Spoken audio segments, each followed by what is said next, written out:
91.5 WBIM presents the Saturday Night Soundtrack. Whoever you're with, wherever you're going, whatever you're doing, don't stop. Just turn us up. Coming to you live from the campus of Bridgewater State University. We are your destination for commercial-free classic rock to power your night. Zeppelin, Rolling Stones, Van Halen, Aerosmith, Beatles, Eric Clapton, Pink Floyd, The Who, U2, AC/DC, Tom Petty, Allman Brothers, Ozzy, Neil Young, and hundreds more. Take us along wherever you go with the Livestream.com app in the iTunes and Google Play stores. So go get some food in the belly and gas in the tank as BSU's Alumni Saturday rocks on. The Saturday Night Soundtrack with Rob Hicks, Jared Barbetta, and Steve Rimmer begins now. I'm gonna blow your face out! On Bridgewater's own 91.5 WBIM.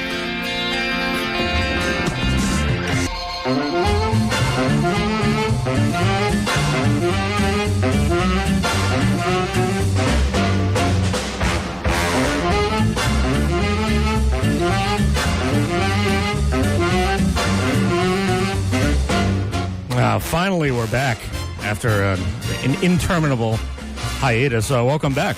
It's a Saturday Night Soundtrack, and our classic rock party every Saturday night during the semester until 11 o'clock.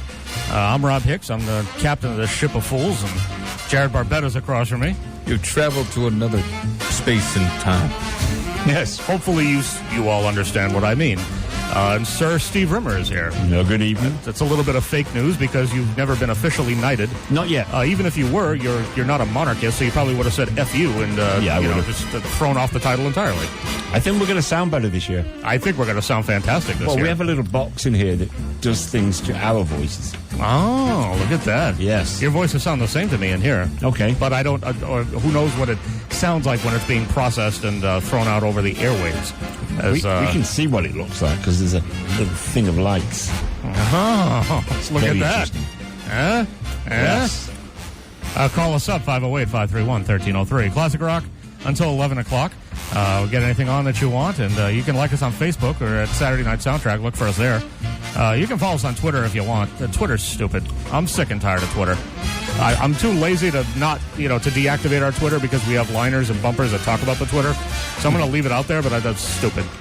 Well, anything that Mr. Guy gets on. Absolutely. I don't need to be on There's just nothing about it that's useful. No. And every time I look at it, we still have the same 11 followers. Lovely. So our followership has gained on Facebook and things over time. I mean, I think we've maybe plateaued before the beginning of the semester. During the semester, we'll see what we can do. But leading up to this point, I think we kind of got to a certain level. But, I mean, we're still at almost, this is very meager, but we're at almost 50 on Facebook, and we're at 11 on Twitter. Probably three of us are sitting in this room, so. Yeah, we're not going to. Now, what about Snapchat? Yeah, too, exactly. Yeah. What about Snapchat? I'll forget Snapchat. I don't even understand how the kids that I work with talk about these days. I get that, and even my wife has it, and I don't understand how it works, and I don't want to. You send nudes. Yes. We should do that to start it. All right, so follow us soon on Snapchat. We're going to see what we can do to get that going. We'll see what we can do about the nudes. Send us your nudes. Yes. We'll get the nudes going. This is a great way to kick off the semester. This is fantastic. Yeah. And also, I neglected to mention that we have a YouTube channel out there. You just search for Saturday Night Soundtrack. You filter for channels. We're the first thing that comes up still.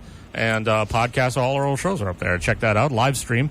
Livestream.com is a free app, and you can log in there and find us anywhere. It's free. Check that right now just to make sure it's okay. I'm sure it's okay. Oh, I'm sure it will be. I was going to check it in the car, and then Jared was like, hey, listen, I have a radio in my car. How about we just listen to it there? Okay, we can do that. I didn't say those words, but yes. No, you paraphrased it. You kind of gave me you gave me a look that basically said it all, so there was no need to. I have that. Yeah. I have a suitcase of looks that I put on my face, and people know what I'm talking about. So I don't really need to talk. I sign language with my face. And yet, remarkably, you still do a lot. I do. And make noises like when we're driving by Swenson Field again, and Jared finds a need to yell out the car window one more time, as he did many times last semester and over the years. Woo! And then some woman that I'd like to apologize to, by the way, she ain't listening, but even if she was, she doesn't care.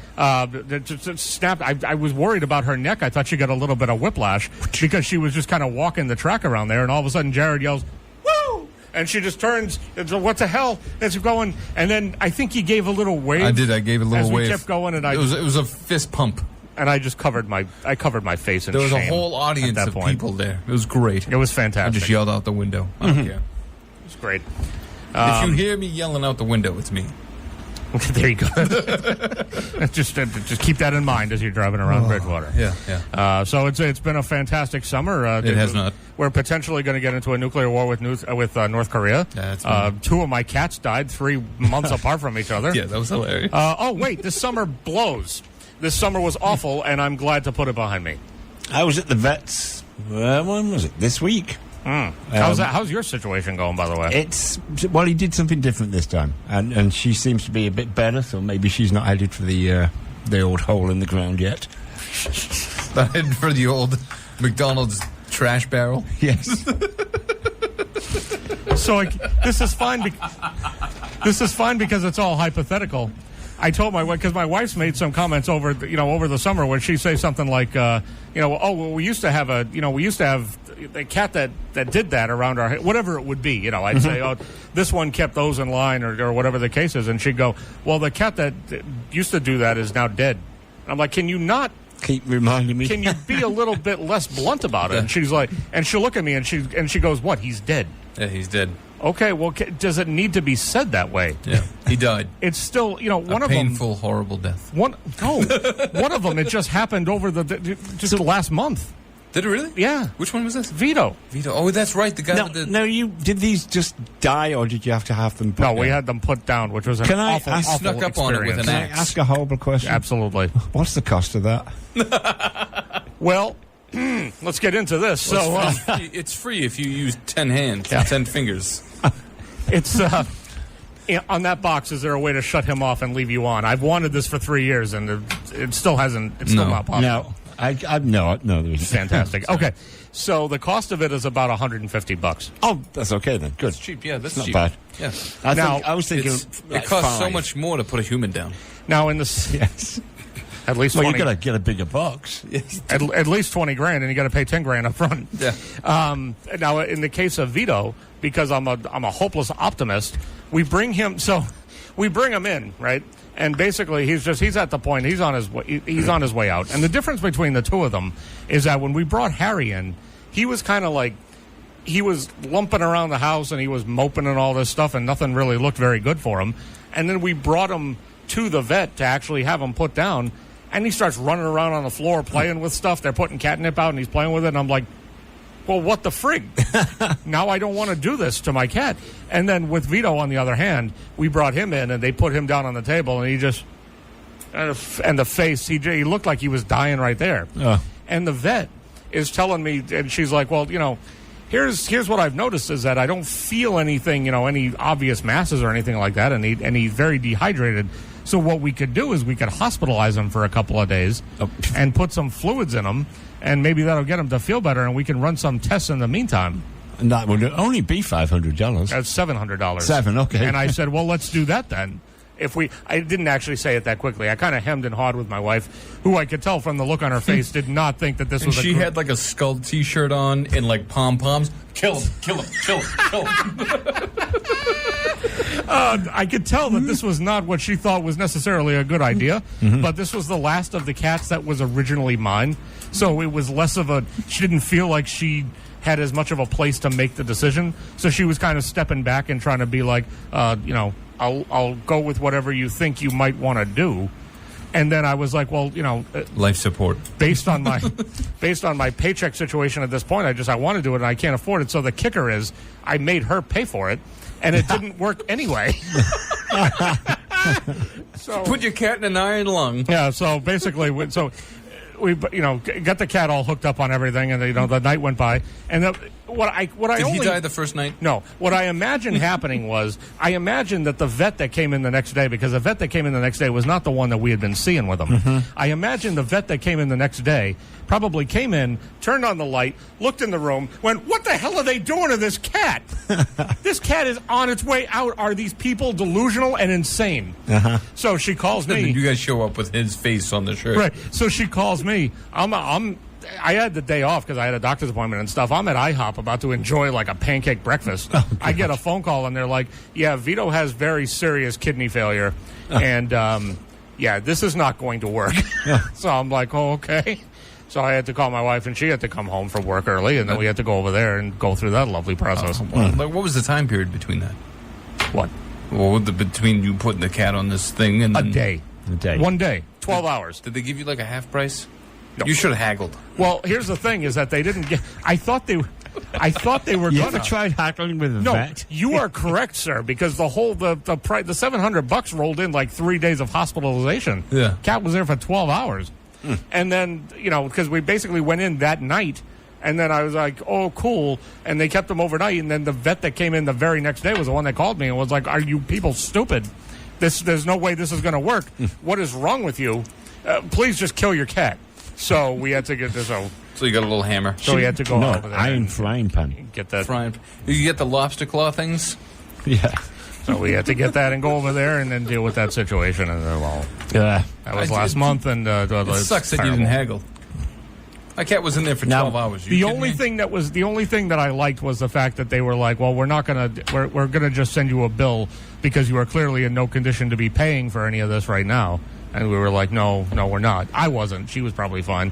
She was doing somersaults. Now I can get one down. Now I can get a kitten.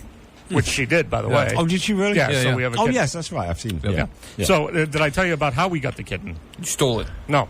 From a shelter, I hope. Halfway. It's a pet store, but a halfway house. It was a pet store, but it's not. It's a pet store that gets when people have litters of kittens that they don't really know what to do with. They give it to this pet store. It's not like there's no such thing as a cat mill like there is with puppy mills. Yeah. You know what I mean? So you went. It's sort of like one of those deals. Yeah. So no, unfortunately not. So I'm at work on a Friday and just going through my day, and then I get a video on my phone of this kitten walking around in our kitchen.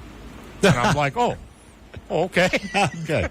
I guess we got a new one. Oh, this is happening. All right. Good. I'm glad I had a say in that. Yeah, well, Thanks, wife. Oh, wait, that's right. I'm married. I don't have a say in anything. And I couldn't really, that's like when my wife... I couldn't say that much, sir. I just made her spend $700 to put a cat on fluids for 12 hours and then kill him. Yeah. There was not a whole lot that I could... Hey, did you have to pay for the killing right after that? No, it was all part of it. Oh, okay. All right. Go ahead. Now, a few years ago, I got a text at work. By the way, I'm at the pet store with your daughter, who was only like 5 at the time, and she's holding the dog that we just put a non-refundable $250 deposit down on. Oh, you told me this one, yes. Can we keep it? That was just to make her feel good that she had actually asked me, even though I had no bloody option whatsoever. Yeah, that's the way it goes. Yeah. Well, welcome to marriage and relationships, sir. First big block of classic rock. Here we go. Let's do it up. Dead cats. I wonder if we have any listeners after this conversation. By the way, there's one out there petting their dying cat. No! At least we're not squeezing dogs at the beginning of this year. I had a friend from work who told me that he actually listened back to that bit over this past week really? While he was waiting for us to come back on the air with some new stuff. And that was one of the bits that he specifically went back and listened to. Well, I guess we have to step up our game. We gotta. It's happening this year. Human anal glands and dead cats. 508-531-1303. First big block of classic rock coming up. Got Zeppelin, Fleetwood Mac, and STP all on the way. Call in your classic rock request now at 508-531-1303. If you don't, Rob Hicks will play a half an hour of Bruce Hornsby. That's just the way it is. This is your chance to save the town of Bridgewater. 91.5 WBIM. ZZ Top is on 91.5 WBIM Bridgewater. SNS radio show. Don Henley before that, STP, Fleetwood Mac. Led Zeppelin kicked it all off. Rob Hicks, Jared Barbetta, Steve Rimmer. I am going to assume that Jared just sticking his finger up in the air meant, are we going on? And then, well, I had to go on. So I didn't directly answer the question, but my going on was probably an answer enough. He's all into sign language this time. He is. He is into Phone sign call. language. So give us a call, as this person is doing, at 508-531-1303. Let us know what you want to hear. It's Classic Rock until 11 o'clock. Again, you can like us on Facebook, Saturday Night Soundtrack. You can follow us on Twitter at SN Soundtrack. And you can also check us out on live stream. All you got to do is download the free live stream app, and you can listen to us from anywhere. The lighting in here is abysmal, so I know you're trying to show me something, and I can't see what that is. Oh, you can't? No. I can see a face. I think we're going to get a request tonight for some Captain Beefheart. Oh, okay. So I brought it. Hopefully it's not going to be from that album that you bought that time at Record Store Day that sounded like someone recorded it in their shoe. No. Which was unfortunate because what did we try to play from that? Boogaloo Baby or something like that? Something like that. And the song was great, and I could tell it was great, but the audio quality was awful. Yeah, that was. And I was like, how did they even release that? That was a fan recorded live track. But didn't they not reference that anywhere, like in the labeling or anything else? Ow. Are you all right, sir? I get cramp every time I sit on this damn chair in here. Maniac. No, they didn't really make big noise about it on the album cover. No, of course not, because they wanted someone to buy the friggin' album. That's why. It was never mentioned that was going to be released on Record Store Day, so I think it was something that got snuck out there. Oh, I gotcha. Yeah, so right. It wasn't like anything official, I guess. Well, there you go. Yep. YouTube, we're also on there as well. Search for Saturday Night Soundtrack, filter for channels. We're the first thing that's going to come up there, and podcasts of all our old shows are up there. I was able to finally catch up over the summer and get everything uploaded. I was keeping up with the updates. Yeah, so I finally sat down and just plowed through all that and got it all done, and now I'm going to fall behind again. But that's just how it works, I guess. That's fine. That's what goes on. Yes. Sure is. Yeah. Yep.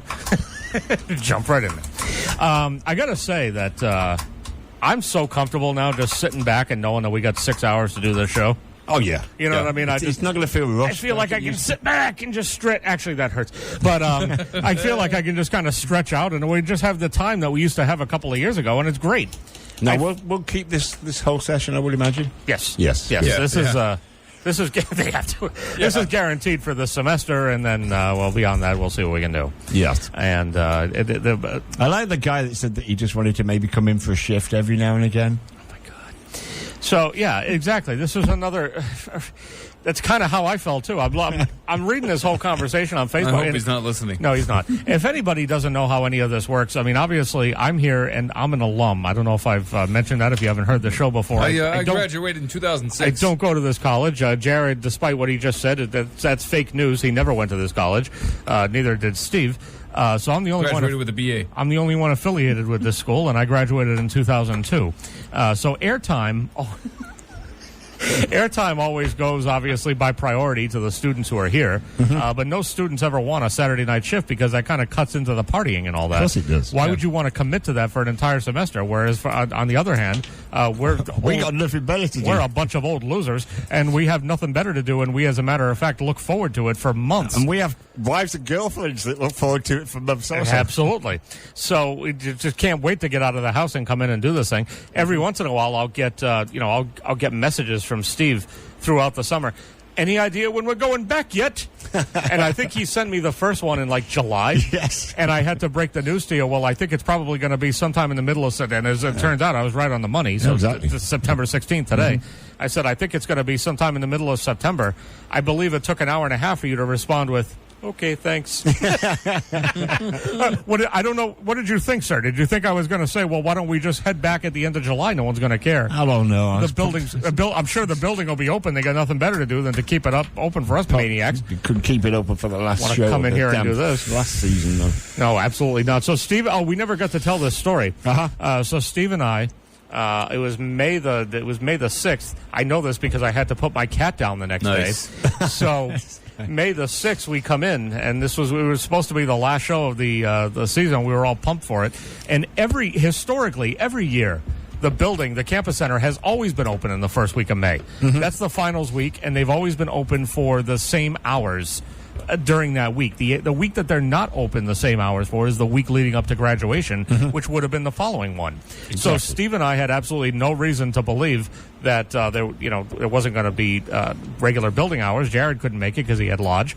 So it was just Steve and I were just going to wind down the semester. So we thought, cool. Steve went and got sandwiches for us like he normally does in those situations and all that. We get to the school. We walk up to the thing. All of a sudden I hear Steve go, "The bloody hell is this?" Like, what? Oh. And then we see the sign that says the building hours that are obviously clearly ended before we're now standing there. So just in case we think maybe they're joking, we try the door. Yeah. Nope. Nope. And Steve's like, "The hell do we do now?" I'm like, well, I guess we got to sit on these benches and eat our food. And calmly break it to the wives that we will be coming home. Right, and then shortly. just go home. Yeah. So we sat out, again, like losers. Yep. We sat on the picnic benches outside the campus center, ate our subs, made fun of some people walking by, and then went home. Yeah. So that was the... Made fun of some people walking by. We did, actually. Yeah, we did. Well, Steve did most of the making fun. I think I basically said something like, "Sir, you're terrible," and then giggled along with him. And then it was an inauspicious end to the semester, and I was thinking back on it, and this seems like a lifetime ago. The last show that we did live here was the oldie show that we did. Oh, that's right. That was the last one that we did. Because we weren't going to do that as the last one. Correct. We wanted, because Jared couldn't be here because of lodge, so we said, well, that's good, because we want to do, the oldest show when Jared's here. So that was the last one that we did. It was April 29th. Wow. So, and it probably took me 2.5 months before I put all my stuff away. I'm sure it did. And then you had to take it all back out again. But anyway, we're back here, and it's great, and we've got 6 hours, and that's great, too. Oh, so the other story I was trying to tell is the fact that, so I'm an alum, so I have to wait and make sure that no students want this spot, which they don't normally ever do. And then, so I end up basically just taking up the whole block. And then in the meantime, I'm on the DJ page, and I'm friends with some people who are friends with other people who are alums who... You have friends? Yeah. Not really. No. They're Facebook friends. They're not real. They're not real friends. They're not real friends. Yeah. So one guy comments on John and I. John Coombs and I were commenting on the fact that we got our shifts back and all that. And one guy comments and he goes, "Oh, how come nobody asked me?" with a sad face. And then Mike, who was on before us, Mike Holmes, comments and says, "Well, can you do Saturday?" And then nobody heard from the dude again. And then on a separate thread, I had asked some question. I said, well, you could reach out to so-and-so, and was giving him some contact information and trying to be helpful. And then he came back and said, I just kind of like to drop by and do some shifts when I can. Well, that doesn't work like that. No. It's a commitment. You have to commit. Or you can guest on somebody else's show. But regardless of that, just let us know what you want to do. And then, just don't flake out and just stop responding when we're trying to give you some helpful information. But that's what Facebook's all about, is just flake outs and... Flakes. Did we get a request? No. Okay. Really? Yeah. Was it the usual? No. Okay. So somebody just called up to talk to you? Yeah. That was it? Yeah, it was like the sound of my voice. Okay. Well, there's something for everyone out there, and there's no accounting for taste, I suppose. man. None whatsoever. People like, when I worked at the video store, people really dug my voice. Oh, I've lived with that for 30 years. Yeah. Yes. Yeah. I can... No offense meant, Jared. I can see it in your side, sir. Just because of the accent thing. Yeah. Nobody's... even I've been doing this for a long time, and nobody's ever told me, hey, I like your voice. Oh, yeah. I've been told that many times, even at work. People like it when I call at work. Oh, you're on the phone? It's you? Yeah. Yeah, it's me. Good. I'd like to hear your voice. What is wrong with people? I don't know. There's something wrong. There's something wrong with the world out there, and I don't know what it is. I can't figure it out. But call us up, 508-531-1303, and you can hear... Feel it. Listen, you drop can, that bass. You can hear Jared do that, I guess, if you want. 508-531-1303. Beatles, B.I.M. It's Leonard Skinner at 91.5 WBIM Bridgewater. Saturday Night Soundtrack. Rob Hicks, Jared Barbetta, Steve Rimmer. I'm still here. Hello. No suicide here. Oh, God. You should tell the listeners what you were just telling me about that Jackson Brown song. Oh, yeah. Well, I was basically saying that Jackson Brown song is the most nicest, pleasant song about masturbation you'll ever hear. Yes. I mean, that guy could just make anything sound good. Yes, he did. Oh, this is a song about choking your chicken. Great. It sounds all pleasant and mellow and nice and has a nice melody, and you can sing along with it. And it sounds very romantic. If people are sitting out in their hammocks in the summertime, listening to us, having some drinks, sounds like a great song that you can... Oh, wait. Oh, that's what it's about. Oh, fantastic. Well, I don't care because it sounds good, so that's fine. Call us up, 508-531-1303. Let us know what you want to hear. Classic Rock until 11 o'clock. You can like us on Facebook, Saturday Night Soundtrack. You can follow us on Twitter if you want because Twitter sucks. Had one phone call. It's at SN Soundtrack if you want. Yeah, we had one phone call. Jared was very tight-lipped about what it was about.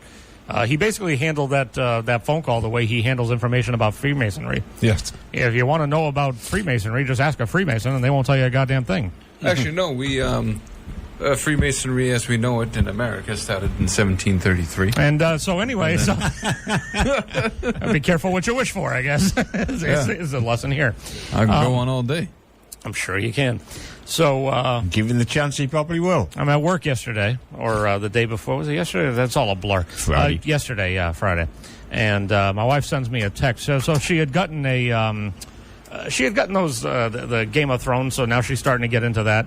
So she decides that she wants to watch, the whole thing. So right from the beginning, and all that's fine. I have zero interest in that show whatsoever. Yeah, same here. Zero interest. So I was basically I tried it out for 6 episodes, and Wow. So I was like, go ahead and watch whatever you want. It sounds really confusing and boring to me, so have at it all you'd like. So she's like, well, I ordered the seasons 1 through 6 on DVD. And I made a little cringing gesture, and she's like, what? And I was like, no, nothing. It's your show. That's great. She's like, it's because I didn't get Blu-ray, isn't it? I'm like, well, I'm just saying, if you're going to take the plunge, I don't really know why you don't go with Blu-ray. Plus the fact that I'm sure they're probably all on demand on HBO in high def anyway. I don't necessarily understand the reason for doing it this way, but cool. And she's like, well, it doesn't matter. It's a TV show. It doesn't need to be on Blu-ray. I'm like, but... Yes, it does. Here's the thing. TV shows have there's been a revolution in the home theater market and the quality that they put into these things, especially considering it's an HBO program. If you told me you just bought the first 6 seasons of Two Broke Girls on DVD, I might not make such a face. But the very fact that it's, a show that, again, I'm not interested in, but I'm sure has a very high, filmic quality to it that you might want to, but whatever, it's your program. So, so she's watching it the other day. So I'm at work. I get a text. And she says to me, she goes, I think you're right. I think maybe I should have gotten the Blu-rays. I was like, are you being sarcastic? And she's like, no, this looks I was like, okay. And then I think about it, and I'm trying to think because she's not very picky, right? So what she considers to be looking I figure is probably, horrible. Right. So for her to say that has to be that it's a step in the next level. And I'm thinking about it. I'm trying to, and all of a sudden I think to myself, and I'm like, oh my holy God. I know what it is, and I don't know how to explain this to her without hearing a whole big rant about how technology sucks. So I had been watching a 4K Blu-ray a few days ago, and for whatever reason, this is going to be really nerdy, so everybody hang on, but I'm going to give it I'm going to take it high level. Okay? Nerd alert. When you're watching a 4K Blu-ray, there is an HDR mode that the TV is supposed to flip into automatically. HDR is supposed to give you brighter color, brighter whites, deeper blacks, wider range of colors, all that BS, right? That's the whole point of 4K Blu-ray and all this stuff. I digress. So, for whatever reason, my TV was not kicking into that automatic mode before the last time when I was watching something, so I just put it on HDR manually. Well, when you do that, you have to take it off manually, or else everything you watch that is not in 4K HDR is going to look absolutely stupid. So I'm thinking my way through how to gingerly address this. I had to Google a picture of the remote for the TV because I couldn't even remember what button I usually press. So I send her a text, and I'm like, oh, well, I think I know what it is, and let me preface by saying it's my fault. Here's what you need to do. Oh, no. Hit the action menu button on the TV. Oh, no. Scroll down to picture adjustments, and I walked her through the whole thing in like 3 different texts. And I sit back and I wait. I get a text back about maybe 5 minutes later. That worked. It's fine. There you go. I'm like, oh, so that you were Oh, able... you're lucky she was able to follow I the was like, instructions. you were able to flip it back to the custom mode, and she was like, yeah. So later on, so I finish work and I go home and everything, and by the time I get home, she's like, I said, oh, I'm glad that worked. I was hoping that wasn't too complicated, and she's like, you remember the old days when you used to be able to just turn on the TV and watch a damn show, and you didn't have to mess with all sorts of you didn't need 3 remotes, and you didn't have to mess with all sorts of picture settings, and you didn't have to reset all sorts of inputs and all of this stuff. And I was like, well, yeah, but look at the quality that you're getting. Oh, wait, you got DVDs. I don't remember what happened after that. So, but luckily she was fine, and I didn't hear too much about the whole situation, but it just wasn't a good time. You should take a sip of water. I don't know what's going on. This has been going on with me for like the past week. Well, I think I know I what it is. came down with what's happening. something a couple of weeks ago. There were several people in my apartment that were getting And my this, wife's sick right now, so this is probably the start of it. like And I don't itchy know what. throat maybe, yeah. and stuffy nose. And I'm not going. You know, You should probably avoid the back alleys of Providence Town. Yes. well, I usually do because I know you're going to be be You don't need Because I you don't don't wanna- need man gargle. I don't need to run into you on my days off. Is it basically what it is?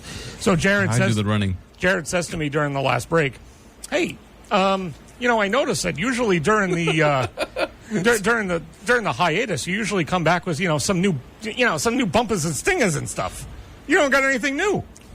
So I was like, "Well, it's because you jabronis never chip in for anything." And in all fairness, Jared does over time pay me back, but I can't very well pay our sound guy with steak and cheese subs that I'm going to eat for the next month and a half. And I don't think he's going to take that as some sort of payment. So You never know. Here I think we are. We give him enough business that he can give us a little pro quo. Well, I agree, but that's not my call to make. Nobody else is using them. So no, clearly not. It's just some dude living in his basement. And so many people come to me. I'm definitely gonna do this the next time. Oh, okay. Nobody does it. Nothing. Nobody does it. Nobody does it. Like, okay. Well, I mean, that's fine because then our show still sounds how it sounds. Yeah. So then that's Yeah, good. good. Yeah. Good. We still sound better than everybody else on the radio. Absolutely. Just not enough people know it. Yeah. I'll fight you. That's a long wire you got there, sir. It's a long wire from my phone charger. You had to touch it. Now you shut off the light. I'll touch you again, maybe the Look, light. now it's back on. There you go. Jared went to the Metallica concert right Oh, my after the goodness. semester ended. That's And true. Do you want to give us a quick recap of that? I don't know. Do we have the time? Sir, we've got a 6-hour show now. We got It was- tons of time. Please tell us how it was. It was great. It was great. I met another guy on there that I've been talking to on the internets. Whatever it is that they do. The chat Are you rooms. talking to this person on Reddit? Yeah. Jesus. So anyway, so I found him, You're a and he said he maniac. was going to be at the show, and Why I do was you at the go show. on that? Why are 'cause you it's always great. talking to strangers? It's wonderful. I like talking to strangers. What do you get out of it? Everything. I get new friends. Where are they? I don't know. On the internet. On the internet. Continue. Anyway, so I met him there, and we were kind of nervous because we got that the deluxe package where we go and get the VIP thing and all that. We were kind of nervous that we didn't have enough time in there, but we had ample time. You got a crazy package, too, because I Yeah. looked it up online. Yeah, I did. Did I just say I looked up Jared's crazy package online? Yes, you did. If you look hard enough, you will find a picture of me on there. On your crazy package? On my crazy package. I really wish the IHateJared.com site was still open and active and registered, but that's another tale for another time. I thought it was on geosites because there's actually an archive for geosites. Yeah, you told me about that once, and I tried to find it. Yeah, and it's not on there. So it was must very be on one of the other ones. very But anyway, disappointed. Anyway, that's regardless. continue. So anyway, we figured we wouldn't have enough time, so we're kind of like managing out. All right, we're going to get into the room. We're going to do this and look at that and move on to this and this. Oh no, there was ample time before the show. And we were able to still get up to the front and have a good shot of the band. And I have no idea whose idea it was that they booked Mixmaster Mike. What? Yeah. For the support? I don't know what you want to call him, but he would come on during the set changes. So one band would go on, which was Local H, which that's a whole other topic to get into. They go on, and then they're done. Mixmaster Mike comes on. Right? What? And people are... Was this the gentleman that preceded our show once? No. Okay. No, because this guy actually won Grammy Awards and Oh, he's good. in the Rock and Roll of Fame. But anyway, so then he goes on, That's and then also the another next tale. band that goes on is is Volbeat. They go on, they do their thing. He comes back out, he scratches the vinyl, and then Metallica comes out or whatever. So, but anyway, Now, by the way, I worked with a girl that went to the Metallica show, but not to see Metallica. They went to see Volbeat. Oh yeah, they got a big following. Huge following. Yeah. So you won't go to see Mixmaster Mike? Yeah. Everybody was like, "Who the hell is this guy?" And then he kept on naming the bands wrong because there was going to be another band there called Avenged Sevenfold, and they weren't on this side of the country or on that part of the leg of the tour. Oh, really? Yeah. Weren't they? Can I just say the person who's making the phone call right now needs to realise we don't pick up the phone during the vocal parts of the show. Well, we do if Jared's not telling a story because Jared's the phone answerer. We'll pick it up when I'm done with the story. Correct. So just hang on a second. A couple of minutes. But he would announce the wrong bands. Yeah. It's like 7 o'clock. He's like, "Are you guys ready for Metallica?" And everybody's like, "They're not on until 8." And he's like, "Just kidding." But anyway, it was a great show. They put on a great performance. I was going to say that I thought that Avenged Sevenfold sounded like it was a little bit too heavy to pair with Metallica, but not with the new stuff Metallica's doing. So I think in that case, it kind of probably feeds in. Yeah. But so I go into the experience. That was before the show. And they had all kinds of band paraphernalia there. You had lyrics from 81. You had some other things that I've got a bunch of shots. I'll show them to you. They had their actual guitars and that kind of thing out there to play. So you put on the guitar and then And you took a picture with one. I think I saw you. I took that picture and I took and I fiddled around with that and that was neat. And then later on in the show, they're putting on those instruments. You're like, what the? Yeah. I don't know. Maybe they had a second set or whatever, but it was still kind of... But it's still cool. Yeah, you're like, holy cow. Or you see the handwritten lyrics of songs that you know. That's this. And then the food that they had was phenomenal. They had great food. You should hope so with the price you paid. Yeah. Did he tell you or did you look it up? I think I looked it up. Because he told me that he didn't want to tell me, so I immediately went on Ticketmaster, looked it up, and then just said, "Holy shit!" Yeah. But it was worth every penny because you had enough time. I'll do it again in a heartbeat. There you go. Yeah, there's a rumor that they're going to come back around to do the arena show, but I don't know if that's going to be true or not. But if they did, I'd do that whole thing again. Same price. Same price, yeah. Okay. F it. So we're going to do a segment later on about the oldie bands that are touring right now. Yeah. Metallica is one of them. There you go. 508-531-1303. Now you can call. Let us know what you want to hear. It's classic rock until 11 o'clock. Here's Metallica, BIM. That's U2 and 91.5 WBIM Bridgewater. SNS radio show. Blue Oyster Cult before that. Police, Neil Young. And Metallica kicked it off. Rob Hicks, Jared Barbetta, Steve Rimmer. The number one selling album of the SoundScan era. Imagine that. Was Metallica. Yeah. With the Black Album. Yeah. Yeah. Not U2. I was just wanted to make sure that was clear. No. Yeah. Call us up, 508-531-1303. Let us know what you want to hear. Maybe call us up when we're not talking. Because unlike other radio shows, we're a bit of a one-horse operation. We do not have an engineer answering the phone for us. We have to do it all ourselves. Yes. That's how it goes. Oh, in fact, we shouldn't be used in that context. Jared has to do it all himself. Yeah, that's basically it. We make Jared do everything. We make him answer the phone, make him order our food. Well, our ridiculously complex requests. Here's the details there. Is you can't because you're on the air and you're doing things in there, twiddling knobs and stuff. I twiddle my knobs all night. With my accent, I'm always nervous that somebody's not going to understand what I'm saying. Which is a pretty safe bet. Yeah, it's awkward when you try and order food. It's a safe bet because I don't think people can't understand me half the time when I call and ask for stuff, and I have the most American accent you can have. Oh yeah, and nobody understands what. I can't even do drive-thrus. What's the name on the order? Rob. Ralph? No. What? I don't understand. Who's even named Ralph anymore? I don't know. Emerson. Well, but he's dead. Yes, that's true. As my wife likes to say about our He's cats. hanging out in a park with your cat. So my brother-in-law comes over. We buried our cats in the... Not to keep talking about the dead cats, but, it's on my mind. F you, it's my show. So we buried our cats in the backyard. You kind of have to because it costs you a lot of money if you get the vet to do it for you. Yeah. He's all Notice how Steve's all concerned with the... How much does it cost you to kill off your cat? Oh, that's not too bad. Hey, when you stop saving for 2 years for your daughter's wedding, I will, yes, and I will tell you that they gave us they give you all the breakdown of the options, like the prices and everything like that. And one of the things that they, that they tell you or that they include is quote private cremation. Wow. Oh, that's a load of BS, because you know that the private cremation, they're throwing your cat in with 4 or 5 other cats. Of course they are. And they're just burning the whole thing up, and they're like, here. So no, Here's some ashes. Tell me that they're not the right ones. no, thank you. So they give you back, which is morbid in and of itself. They give you back a nice little box with your cat in it that you then have to drive home with. The last vet we used didn't even give us a box. It was a plastic carry-out bag. There you go. Stop and shop. Did it have? Was it? cat in it. Was it from one of those Chinese places with the big smiley face on it that says "thank you" or "we love our customers" or something? Oh, God, I can't believe it when Jean called me and said, "You're going to have to bury the cat when you get home because I've just had her put down. She's in a bag."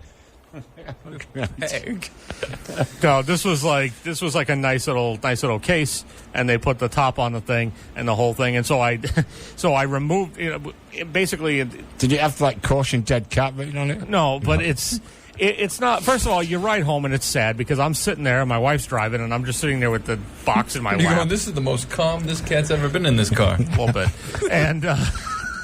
And driving back and everything, and you can't. The box is so huge, you can't bury them in the box. So you got to remove them from the box. So we removed the cats each time and put a nice pillowcase over, and then so now we're short a couple of pillowcases in our house. But I digress. And bury them, and the whole deal. Did you put it? No. Did you put like a little stone thing? Oh, there's a whole, yeah. We got the whole thing sectioned up. We planted some wildflowers and stuff. The one that's been dead since May, flowers growing all over the place. The other one's got some catching up to do because he just died last month. But the whole point is that we bury them and we do the whole thing. We put the stone. We went to nobody gives a crap about this. We went to Lowe's and we got those little the stones that you normally do for like a walkway or something like that. And we put a few of those because we don't want so you can walk all over your cat. We just don't want things being able to get and mess with. You know what I mean? Yep. Because that's disturbing. But so you can't bury them in the box. So I take the box and I throw it in the back of the truck because I'm like, well, now I have to throw that away the next time and that's depressing. So then, in the meantime, in the midst of all of this, I go over to help Jared with his trash the next week, and there's a little cat coffin box in the back, and I was like, oh, that's left over from Harry. And then he says to me, oh, I think my dead cat's in one of these bags somewhere because it's been so long since you helped me with this. And I just give him a look, and he's like, I'm sorry. I'm an ass. I'm sorry. But the laughter while he's saying I'm sorry makes it a little bit disingenuous. And then there's like a thing pushing against the bag that kind of looks like a paw. I'm like, oh shit. It did a Is little that bit. one? Is that one? I don't So know. now, It is. in your new abode, which you can maybe talk about later because that's a whole story in itself. Yeah. But do you have trash pickup now? Or? Oh, yeah. Oh, you do? Yeah. So Thank God. Rob's services are no longer Yeah, I necessary? don't need Rob. I don't need you. And as a result, we didn't really hang out all summer. But so after Oh, Barry... the three of us hung out for one day. We did? Yes. When was that? We went to see Dunkirk. Oh, that's right. Oh, my God. Oh, I forgot. First I'm IMAX sorry. movie that I've ever seen. It's that memorable to both of you. Absolutely Well, I forgot remember I about went that. all out, and you guys were like, "Well, this is kind of stupid. We could have just gone to like Kingston." No, in hindsight, I was quite glad you did. And I'm like, oh, I'm so excited! I got these IMAX tickets, and we're gonna go to an actual IMAX theater. You guys are like, I don't care about this one. I'm not saying. I mean, it looked phenomenal, and I enjoyed the entire experience. I just didn't. If I had seen the thing in Kingston, it would have been fine with me too. Yeah, have you seen the figures recently? What? There's figures? For this. Oh, you mean Yes. I thought you meant like It's there's little like action figures. No. Tom Hardy in a little plane. Yes. I'm a nut. There's a little dead kid spoiler alert. I'm just gonna bring this down to Washington and just be surrounded by Nazis. Difficult to do. And hey, speaking of death, how many people died? How many celebrities died over the summer? Well, we had two last week. Yeah, we did. So Walter Becker from Steely Dan. Don Williams died last week. Tom Williams. There you go. And then the guy from Husker Du. Husker Du. He Yeah. was only 56. That's right. Yep. So that's three. You had Harry Straight away. Dean Stanton this week. That's true. Yep, he's gone. Yep. You had the Oh, what about the Boston drummer. Yeah, the Boston drummer. The guy. They were on a cruise. He died on That stage. happened. Well, that Was happened that a while before? ago Was that because a we while talked ago? about that on the That show. happened in Okay. '96. I And, forget. yeah. There was more, though. No, there was more. Yeah, there's Jerry Lewis. Jerry Lewis. Yep. Still reeling. You know, Yes. what's funny is I heard all of these tributes to him, and it may be the stations and the programs that I'm listening to, but it's funny because they'll come on and they'll be like, Jerry Lewis passed away, and it was sad, and we got to do a tribute to him and an obituary and everything. And listen to all these times that he was just an absolute Richard to the people that were helping him run his telethons and all yeah, this stuff. Every single thing I heard, it started out sounding like it would be so good, and it was going to be very reverent, and they were going to be very nice to him. And then they'd tear off on, listen to him here being an ass. And it was like great. I was reading an obituary written in the Hollywood Reporter, right? Yeah. And it starts out pretty nice. The first couple of paragraphs, I'm like, oh wow, they're touching on everything. They're touching on him about how he invented a lot of stuff for Hollywood. Sure. How he educated George Lucas and Steven Spielberg, but we know where George Lucas was when that whole thing was going on. But whatever. But then, like towards the end of the article, then they rip into him about how much of an ass he was. Yeah, right. I'm like, come on. And I just The guy died. I just recently saw something, I think within the past couple of days, there was some article about like one of his illegitimate daughters was homeless or some crap. Yeah. I don't know how true that is. I didn't read the thing because no offense. It was I on the didn't- Daily Mail. I didn't really care. No. Yeah. So I didn't bother to read it. I just saw the headline, and I don't know if it could be fake news. I don't know. Well, a but- couple of years ago, almost 10 years ago, there was a woman that came out and she says, I am Jerry Lewis's daughter. He fooled around with my mom, and here I am. And like, well, then he said, I want to get a blood test.